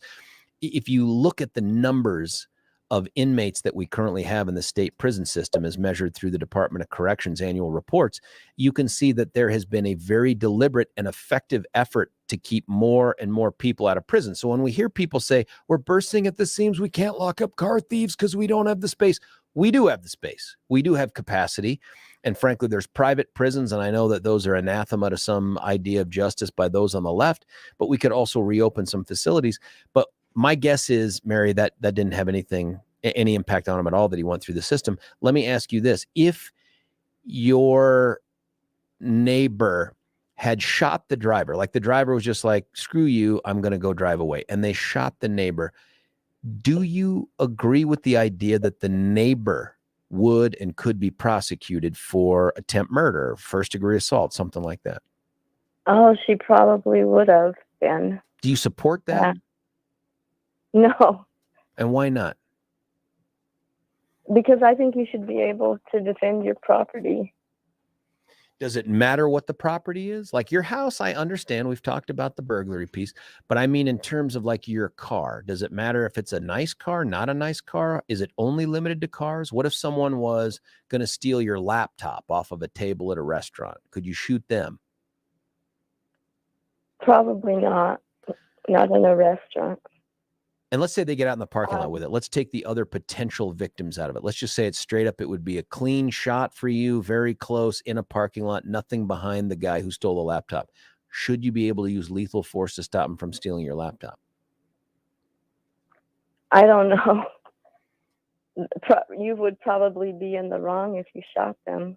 Is it different then with the car in your mind? Not based on the law, but in your heart. Do you think, no, I think a car's different? Well, they're both, something important to you. And you don't want to have somebody steal it. So should you be able to do what and this is what one of the texters said, any means necessary to stop them from stealing and to protect your property? Do you believe that? Well, tough one. I'm not sure.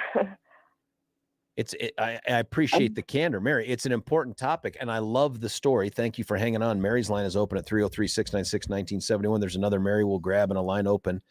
Give us a call. Here are some of the texts coming in from the YouTube here, and I keep saying the YouTube so you know I'm old. A Colorado Springs police officer told my son, who was on a ride-along for his college class, that 90% of the crime is committed by 3% of the people, and they typically are acquainted with them. Yeah, I've heard a lot of that. I've heard that before too, and that's most of your serious crime too. Stephen here, I gave that fact to Aurora PD officers, and they all agreed it's the same here. Why not focus on the 3% rehabilitation? Not so much. I think the system knows who the troublemakers are. I just think right now the system has been influenced and limited a lot by legislators who simply have a competing view of justice, and that justice does not include punishment. They think the system is racist, broken when it comes to people of color, and they're going to do everything they can to keep the impact of someone's criminal conduct from being very big on them. And this is what you get right here. This is the kind of stuff you get in Denver. Going right back to the phone lines. Mary, you're on 710 KNUS. What do you think, Mary? How about putting ankle bracelets on everybody they catch? Ankle monitors can be effective for some things. That is true. One, they're costly. And so what you hear from the public defender's office and from those on the left is, well, they cost people money to have them monitored. Like it's a big cost. Is it something where you would want to bear the cost of that? Why should I? Let the kid. Taxpayers, right? He doesn't get out. What if they're indigent? What if they're indigent?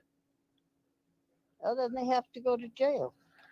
Well, do you lock them up because they're indigent? Do you lock them up because they're indigent? I mean, here's my concern. I like the ankle monitor idea. Lock them up because they committed a crime. Well, you and I are singing the same song there. But if you're comfortable with them being out on an ankle monitor, and I think that's worth exploring, and they can't afford it, and then the answer is, well, then they should stay in jail. What we're really saying is your inability to pay means we take away your freedom.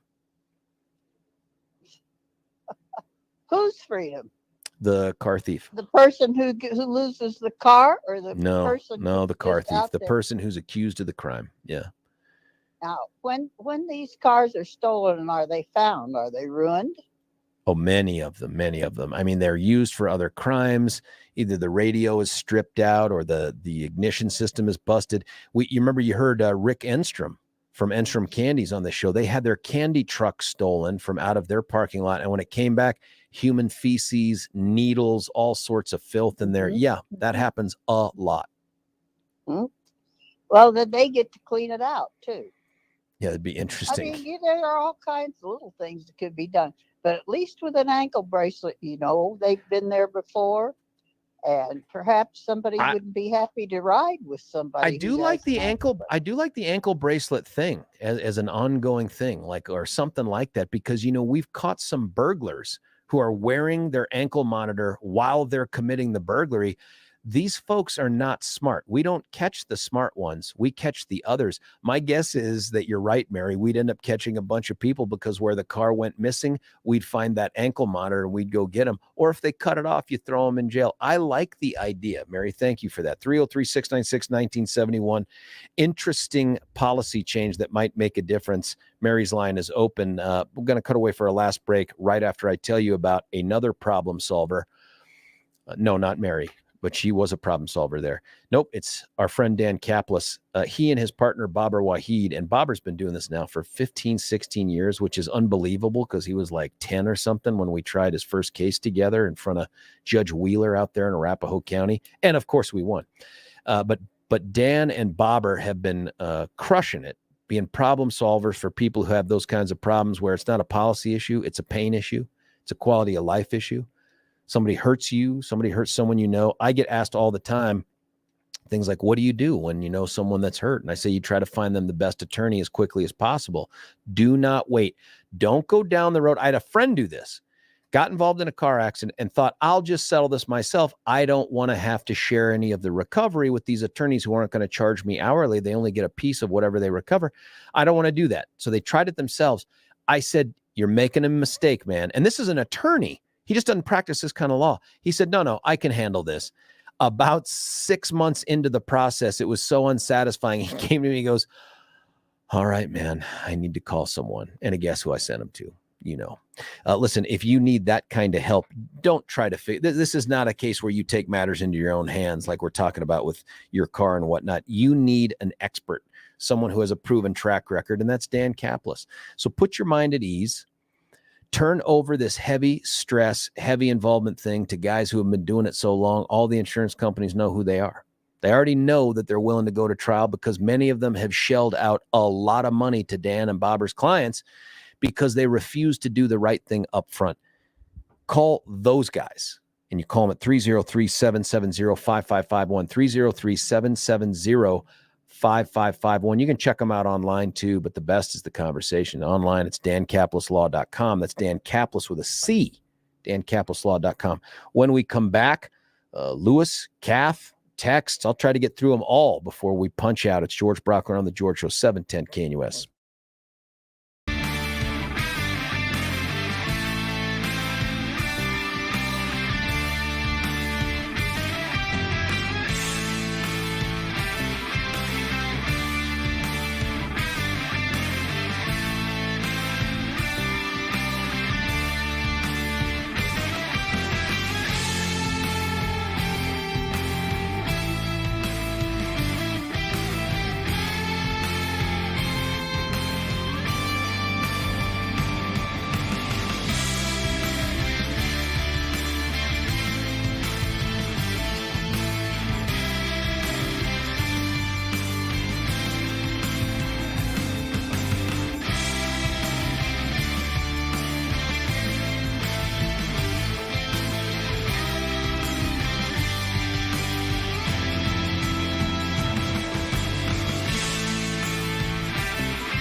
analyzed included telling examples.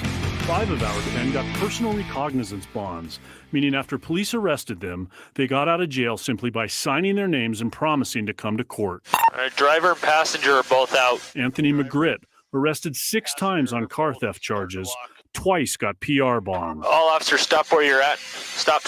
Like this time, help from above leading officers to him and an accomplice after they bailed out of a stolen car. Others among our 10 got fines, probation, or short jail terms after pleading guilty to stealing cars. Driver slumped over, vehicle's locked. Police arrested Jordan Hall 5 times for auto theft. Show me your hands! Show me your hands! This was his 4th case, and he got probation. Officer, why is this happening? The car you're in is stolen. It wasn't until his 5th that a judge sent him to prison. The system is failing us, and it's by design. The people that are in charge of trying to protect us from the criminal element do not understand human nature. They do not understand the criminal element or the criminal mind. And more than that, they simply don't care about you. In their mind, the risk is worth it. In their mind, their job is to minimize the consequences of criminal conduct by the people that commit it, not on minimizing victimization. It is appalling. And you know who's responsible for it? We are, because we keep voting these clowns into office. Kathy, you're on 710. Kathy, what do you think? Well, I think it's a shame that people's hands are tied behind their back these days when they're trying to do their job to serve and protect. How would you address this situation? You heard Mike Greenwell, you heard the 9 News thing, you heard our discussion. I mean, if your car's being stolen, do you consider, if you had the means, like, man, I want to stop it, and if I had to shoot someone, I would? Well, I would certainly try to stop it, but I would certainly call the authorities first, and then I would have to analyze the situation. Now, if that individual wasn't armed, and I had my arm, which I do because I have concealed carry, I certainly would make that gesture to them to stop and tell them that what they're doing is not going to be tolerated. Is that enough? And let me put you in that other position. Remember, I think it was Joe that called in, but you're on the jury. You're on the jury. Yep. You get that case. The guy that kneels down shoots at the fleeing car, and he ends up shooting and killing the driver who's stealing his car. What do you do with that? Only if the individual attacked them first, you can shoot. You can't shoot them if their back is to you. There's certain limitations. You have to use your brain wisely to make it stick. Kathy, these are all, you've clearly taken some kind of a class. They're smart, but let's say this. Dude pushes him to the ground. He's trying to get him to keep from stealing his car. He pushes him to the ground, hops in the car, and starts speeding away. Could he shoot him then? No. No, he can't. No, so you would hold this guy accountable at the level that the law requires. Correct. And that's exactly what you only can do by the law, because there's law-abiding citizens, obviously, and there's some that aren't. That's career criminals. They're career criminals, and that's their university. That's their education. And they get out and they do it again and again and again because that's all they know. It's a quick fix. It's money. There's people that buy it. You know, catalytic converters. I've been a victim. I own a business. I'm a small business. I needed that truck. I needed that truck that day. Kathy, go to work, and both catalytic converters are gone. Thank you for calling in. I'm sorry about the victimization. Keep doing it, man. I love it. And all the people that texted in today on the YouTube, you can do that tomorrow. Listen, Billy and I are going to be back tomorrow. You should be too. My thanks to Commander Mike Greenwell. Stick around. We're going to go Deb at 3, Stephen at 4, George Brockler 710, KNUS.